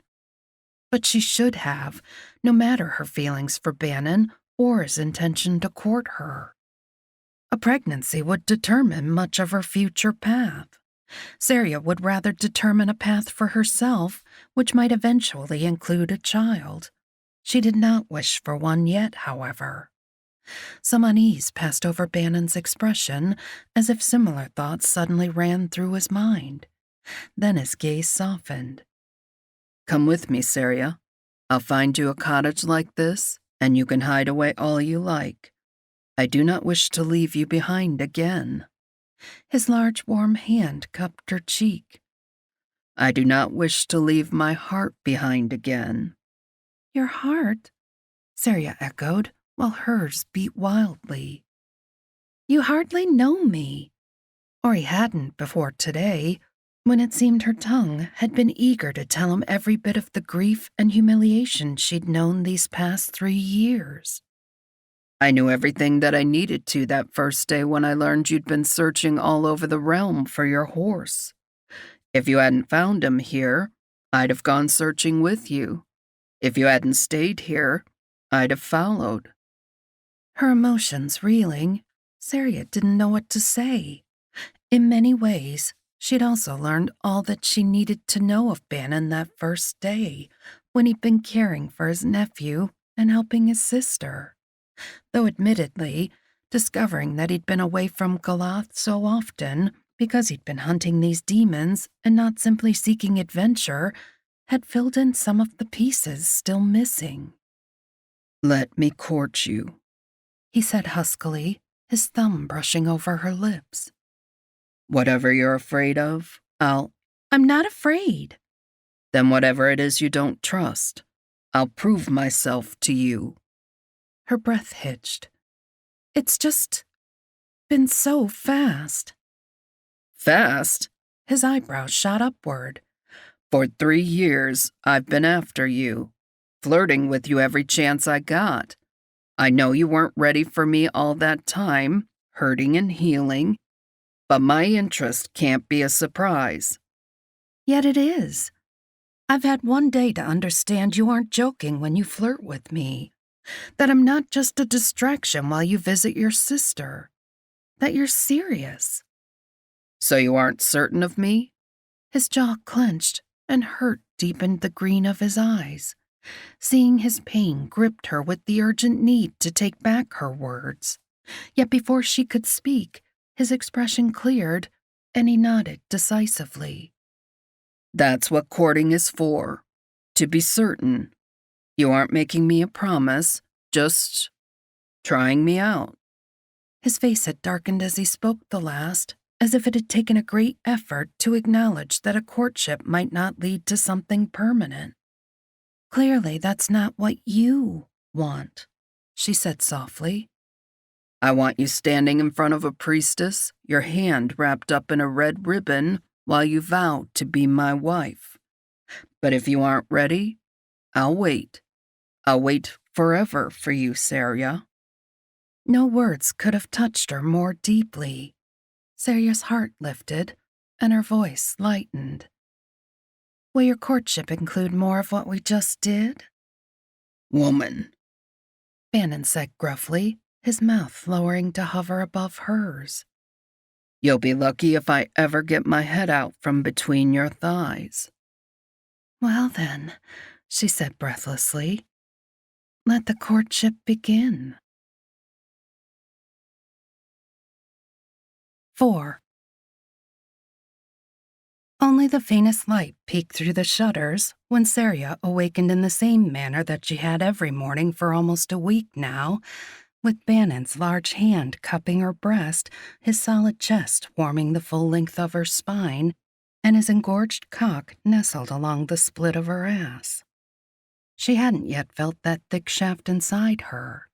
Between the time spent hunting the demon, there'd been no chance to visit the village's wise woman and secure the powders to prevent pregnancy.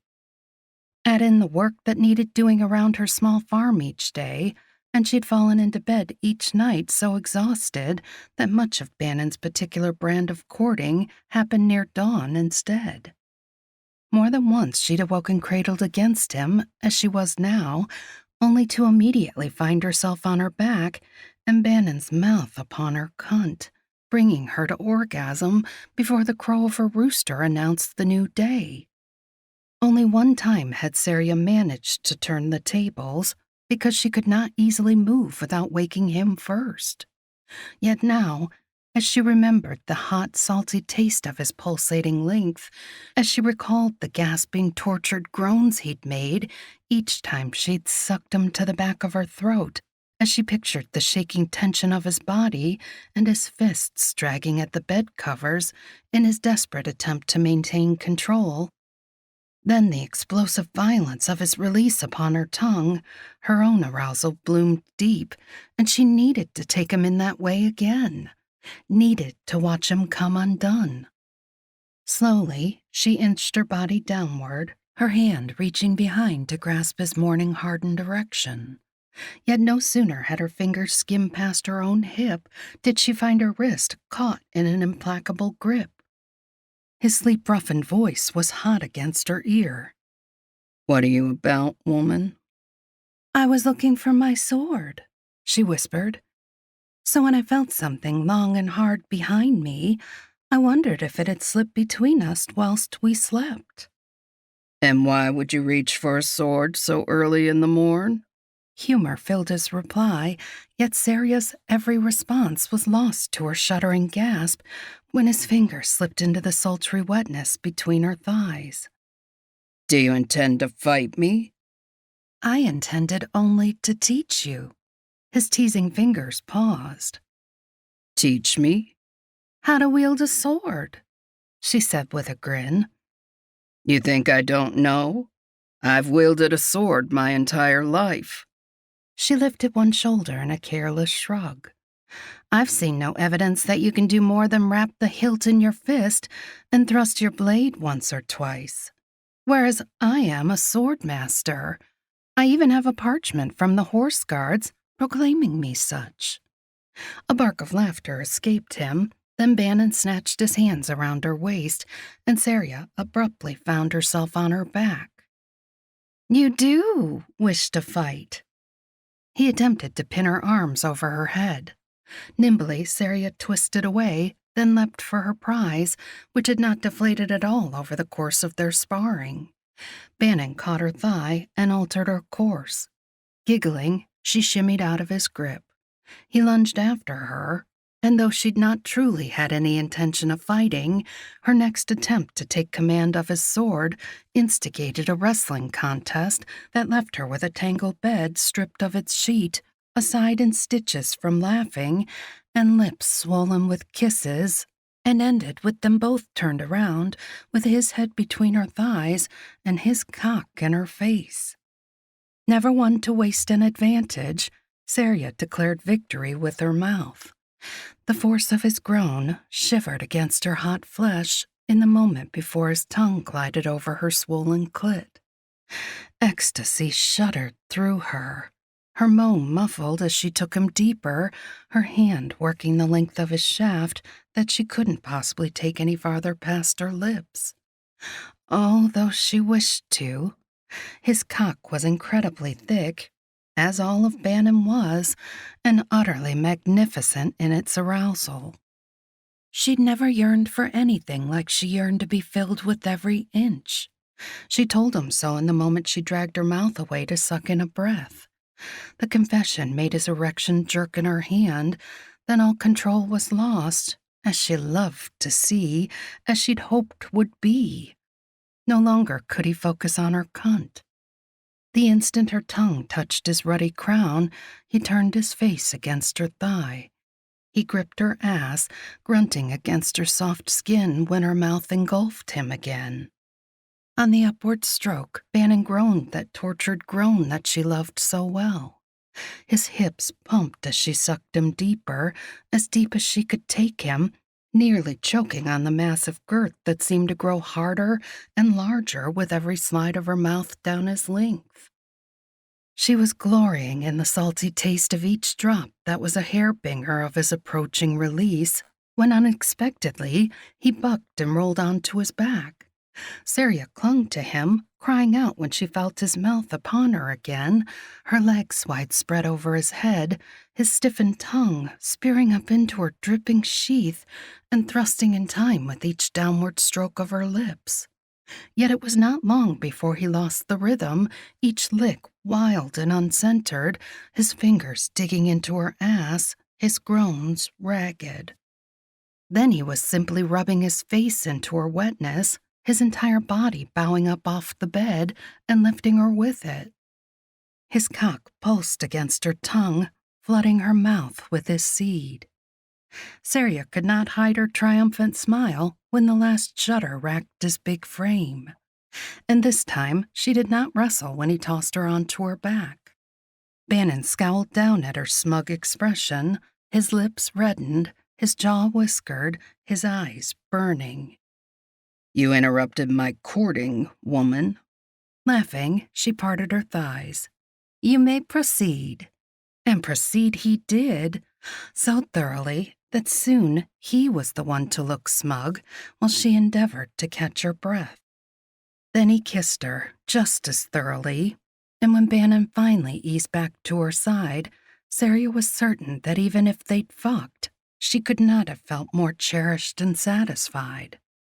As she had been this full week, never did Bannin put his own needs ahead of hers, and never did Bannin stop until he was certain she'd been well pleased.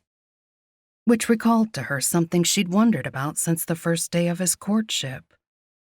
Idly stroking her fingers through the crisp hair on his chest, she asked, "They truly thought you selfish?" "Hmm?" "When you tested for the horse guards, they said you were too selfish?" "They did." She frowned. Nothing of that word seemed to fit the man she'd come to know. What did they mean by it? It was those questions they asked, whether I'd be able to put the safety of Galoth ahead of everything, even ahead of the people I love. I couldn't say that I would. Never could I sacrifice my family to save everyone else. She blinked at such a thought. Neither could I. Yet you passed the test.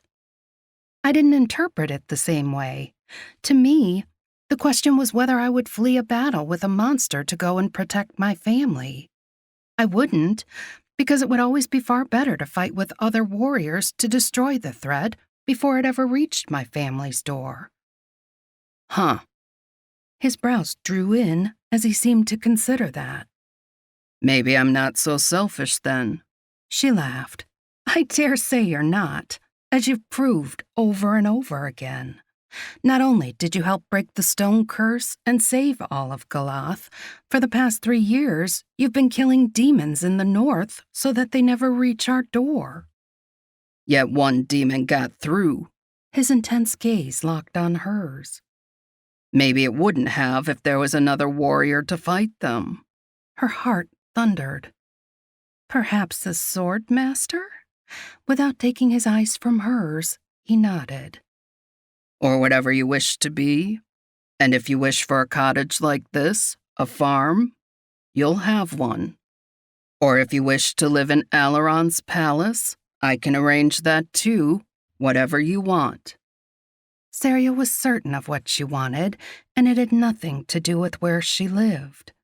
All that mattered was what she did, and she wanted to fight side by side with Bannin, keeping monsters from Galoth's door.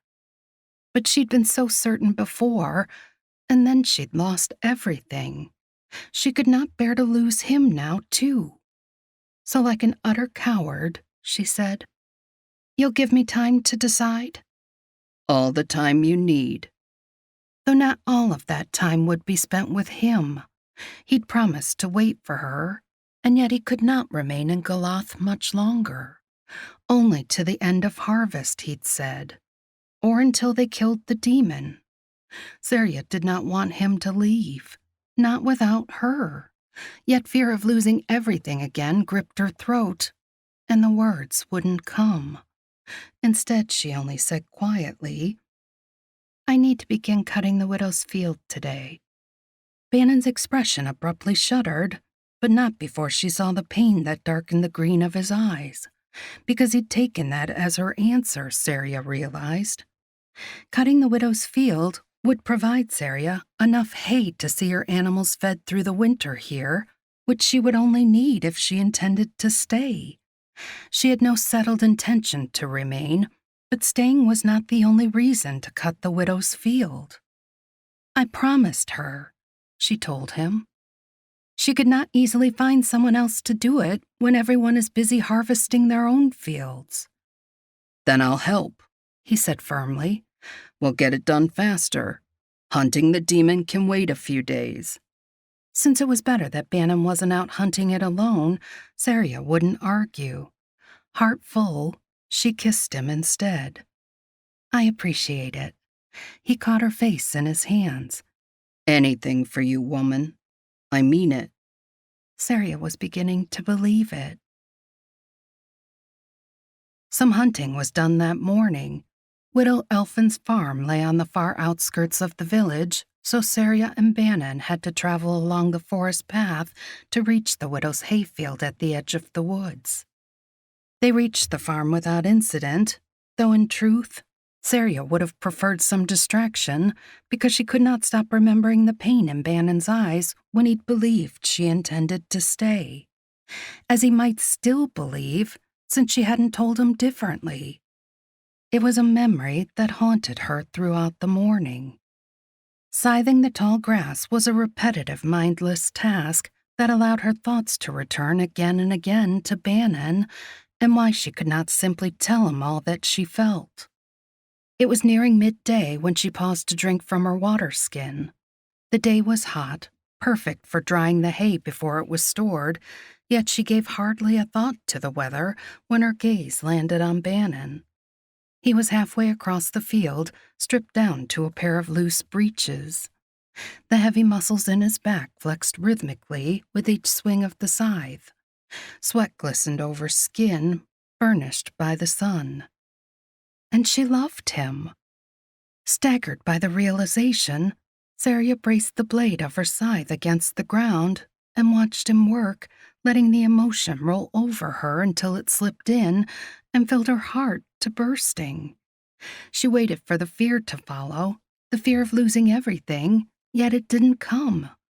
Because Bannin would not let it, she realized, and nearly laughed where she stood, almost giddy with the understanding that came to her now.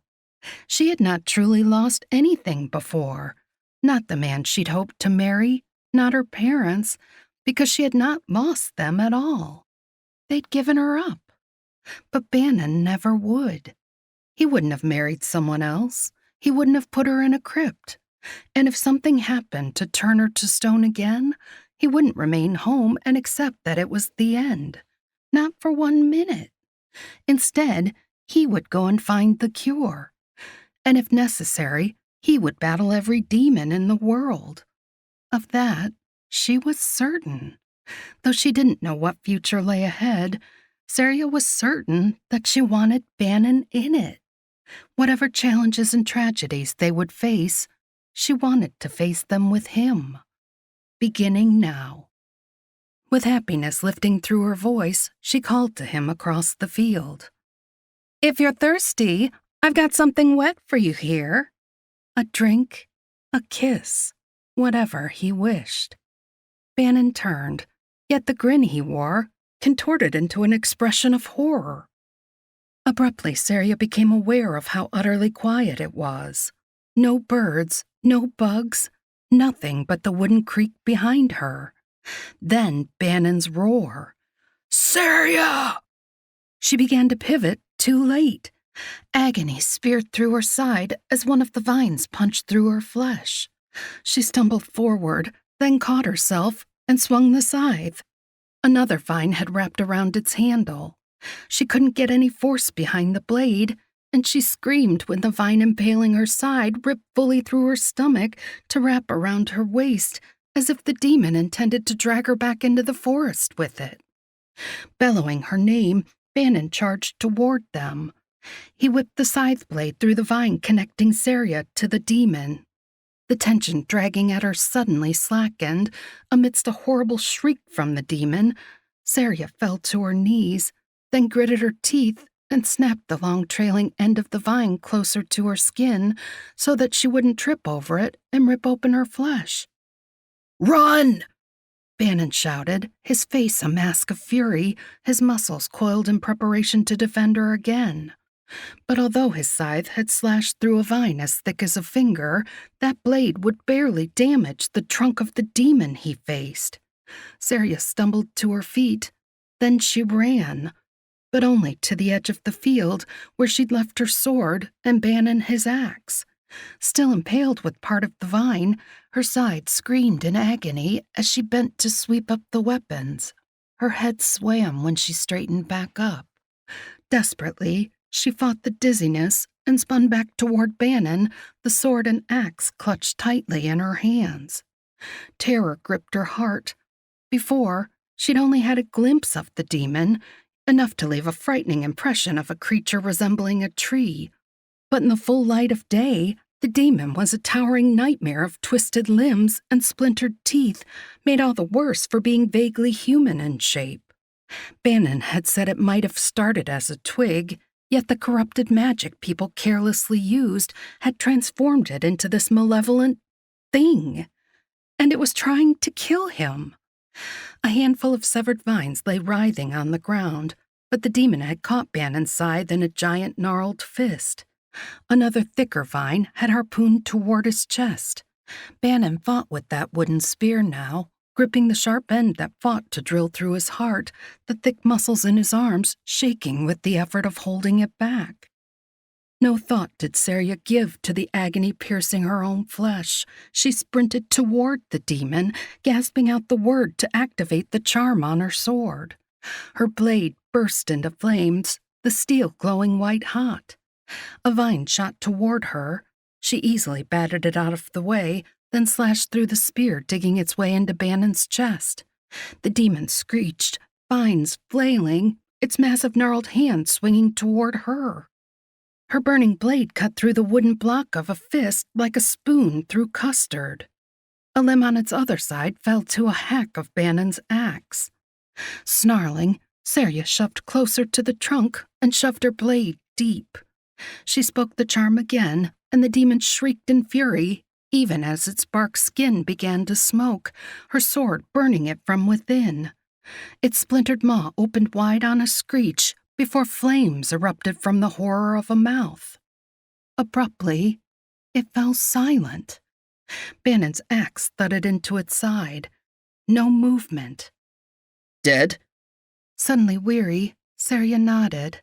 She dragged her glowing blade from the demon's wooden corpse and spoke the word to close the charm. Turning toward Bannin, she swept her gaze over him, searching for injuries. Blood trickled down his chest from a minor wound that could have been much worse had he not been so strong. Raw scrapes covered his arms and hands, but otherwise he looked well. Very, very well. Sarya smiled, then huffed out a laugh, then fell. No surprise was it that Bannin caught her. His hoarse voice called her name. Then he lifted her, and she knew no more. In years to come, Sarya would not ever fully remember the journey into the village and the healer's hut. She recalled Bannon's rough and urgent voice commanding her to hold on, forbidding her to leave him. Soon after their arrival, however, and following the blinding pain of removing the vine in her side, everything remained in perfect clarity, though it was smeared a bit by the liquor the healer gave to her to numb said pain. As Bannin held her in his strong arms and the healer pressed a cloth to slow the bleeding, Sarya abruptly remembered the other reason she'd intended to visit this hut. "Do you have prevention powders on hand?" The wise woman looked up from the gaping wound in her side. "That is not the hole you ought to be worrying about at this moment, Captain Sarya."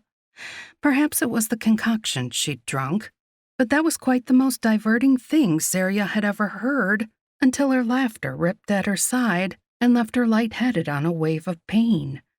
She clutched Bannin's hand. "Don't leave me." "Never," he vowed gruffly. "Unless you're warded against spells, young Bannin, you'll be leaving quite soon." Oh. Sarya met Bannin's tortured gaze. A spell always had a mirrored reaction, though what scale that reaction would be was impossible to guess. Healing the hole in her side would put a hole in something else, and if Bannin was within the hut instead of outside its warded walls, he could suffer either a pinprick or a wound too big for even magic to heal. He said hoarsely, "I'd risk it for you, Sarya." "But I will not risk you." She drew a deep breath. "Before the demon came, when I called to you, it was because I had something to say, and I wanted to end our courtship." Anguish filled his expression. "Sarya, whatever you need that I'm not giving."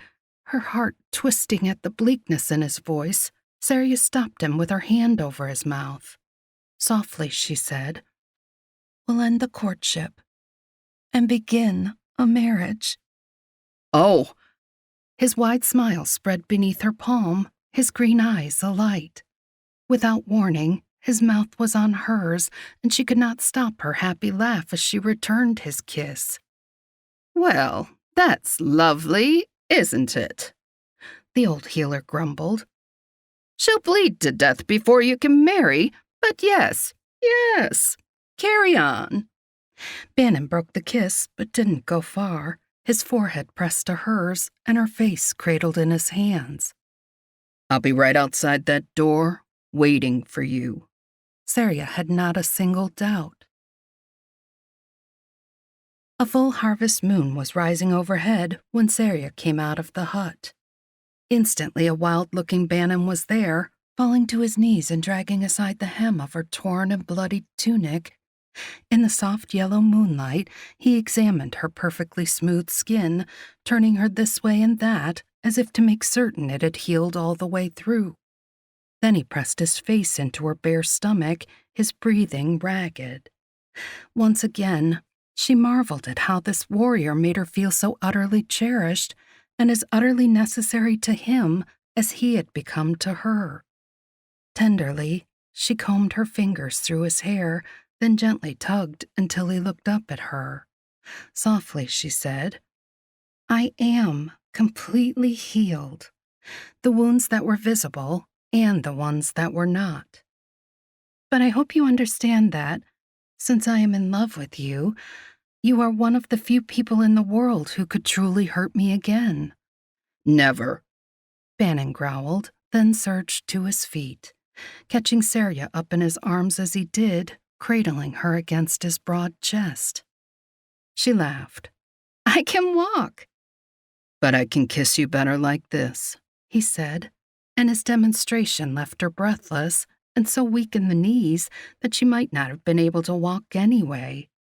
His destination soon became clear as he struck away from the village on the path to her cottage. Taking her to bed, Sarya realized with a thrill. Eagerly, she clung to him and returned his every kiss.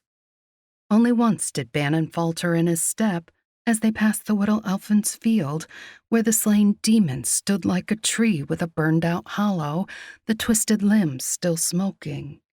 Bannin's arms stiffened, and his kisses deepened, roughened, and she knew he was recalling the demon's attack and her injury and thinking of how he might have lost her.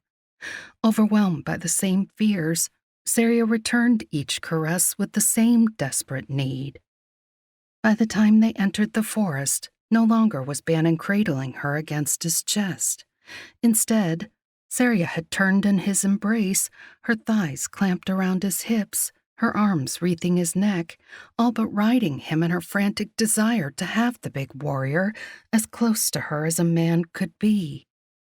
Groaning against her lips, he staggered. "We will not make it to the cottage," Sarya panted. "I cannot care." Apparently neither could Bannin. He strode off the path, and Sarya found herself pressed back against a tree, his mouth devouring hers.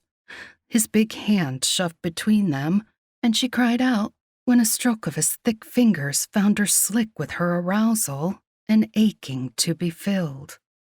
"So wet, woman." He rasped against her mouth, then dipped his head to lick her throat, her jaw, before moving back up to her ear. "Can you take my cock, or do you want to wait?" A clench of her inner muscles around his fingers answered even before she gasped. "No more waiting. Now. Now!" His hand moved between them, tugging laces, ripping aside leather. Then she felt him against her most sensitive flesh, long and hot and thick. The muscles of his back flexed under her hands, his body pushing between her thighs, and she bit her lip against a scream of pleasure and joy when he began to sink into her, slowly working the thick crown of his erection through her tight entrance. Pain threatened as that delicate flesh stretched to accept him, yet it was pure ecstasy when he grunted and shoved deeper, the girth of his shaft forcing her narrower channel to accommodate his size. "So tight." His voice was thick with lust as he turned them around so that his broad shoulders were braced against the oak's trunk and his boots firmly braced on the ground, with Sarya straddling his hips and fully impaled on his cock. His massive hands gripped her ass, and he lifted her, riding her up and down his enormous length, and in the moonlight she saw his face, his half-lidded eyes locked on hers, the green irises glittering. His jaw was clenched, his lips peeled back in an agonized grimace, his heaving breaths gusting through gritted teeth. Because he was holding on to the very last scrap of his control, she realized. Well, there was nothing to do but break him. She bent her head, kissing him even as her hips lifted in his grip as she braced her hands against the trunk at either side of his head. He grunted as she rocked, taking him deep again and again, her own control slipping as the position was not just grinding his cock inside her, but sliding her clit over the roughed curls at the base of his shaft, teasing and rubbing until she was wildly riding him, tension cinching her inner walls tighter and tighter around his rigid length. Her rhythm stuttered as the orgasm bore down upon her. Feeling how near she was, Bannin wound her up in his arms and pounded up into her tightening sheath, his cock hollowing her out with every rough stroke.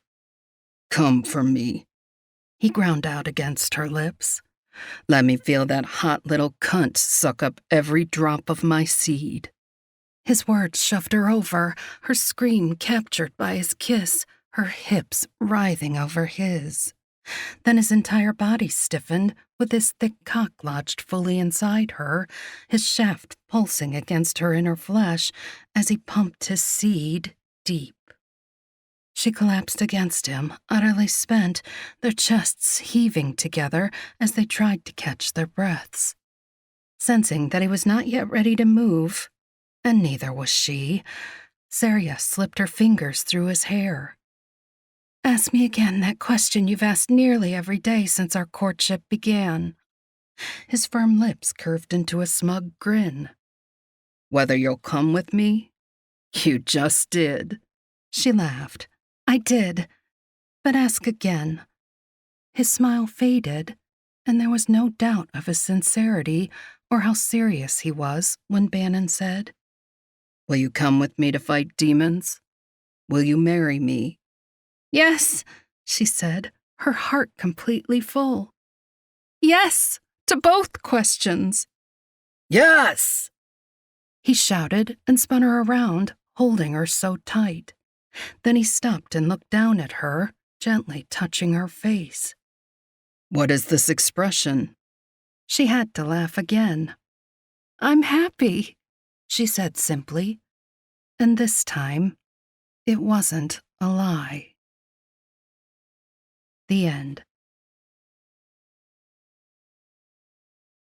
This has been Harvest Bride by Kati Wilde. Read for you by Megan Kelly. Welcome back. Welcome back, lady listeners. Make sure that you check out the Midwinter Mail Order Bride. That's free. Make sure you grab that this week. Check all of the other books out in KU. And if you listen to what you like today with the Harvest Bride, make sure you grab the ebook and you can get chapters from his POV. Like I said earlier, it's like twice as much in the ebook as what you just listened to. And make sure you check out the Midsummer Bride that was out this summer too, because it ties into this book as well if you liked it and you want to keep going. And also for her Christmas books, The Secret Santa and The Wedding Night, like we mentioned earlier, and it'll all be in the show notes. So just in case, go look at details on your description of the podcast episode you're listening to, and it'll have it down there. Oh my God, I think that was everything with Kati. Up next week, we have Angelina M. Lopez with In the Stacks, and I'm super excited about it. She said this is the dirtiest book she's ever written. Oh. I know. I'm so excited. I feel like it was a challenge. She was just like, you know what? I'm going to write the dirtiest thing I can think of, and I'm just going to put it on this page and go for it. I was like, bet. See if I get mad. I mean, it's cute because In the Stacks, it looks like it's in a library. So. Yeah, I know. That's why I was like, it's perfect. It's a hot title. It's a good book. Like, it tells you what you need to know. And I did mention it earlier, but I just want to reiterate again, if you want to enter the Read Me Romance Elfster giveaway, make sure you go and Read Me Romance headquarters to do that. And I believe we have fall books that are on sale for 99 cents. I'm not sure how much longer they'll be up, but if you go to, you'll have to check, but if you go to Alexa Riley's page, there may still be some that are up. If not today, they might be gone tomorrow. I don't know, but make sure you double check. I pulled them to the top of Alexa Riley's ebook page. Yeah, so there's like, I think there's like 6 or 7 of them or something 8. like that. Oh God, there's 8 of them. All the fall books are on sale for 99 cents. So go to alexariley.com and you can check all those out. So that's it. All right. I think that's it. Tell them what to do. Fuck your day up. Make today your bitch. Don't be a dick. Bye, guys. Bye. Read me romance.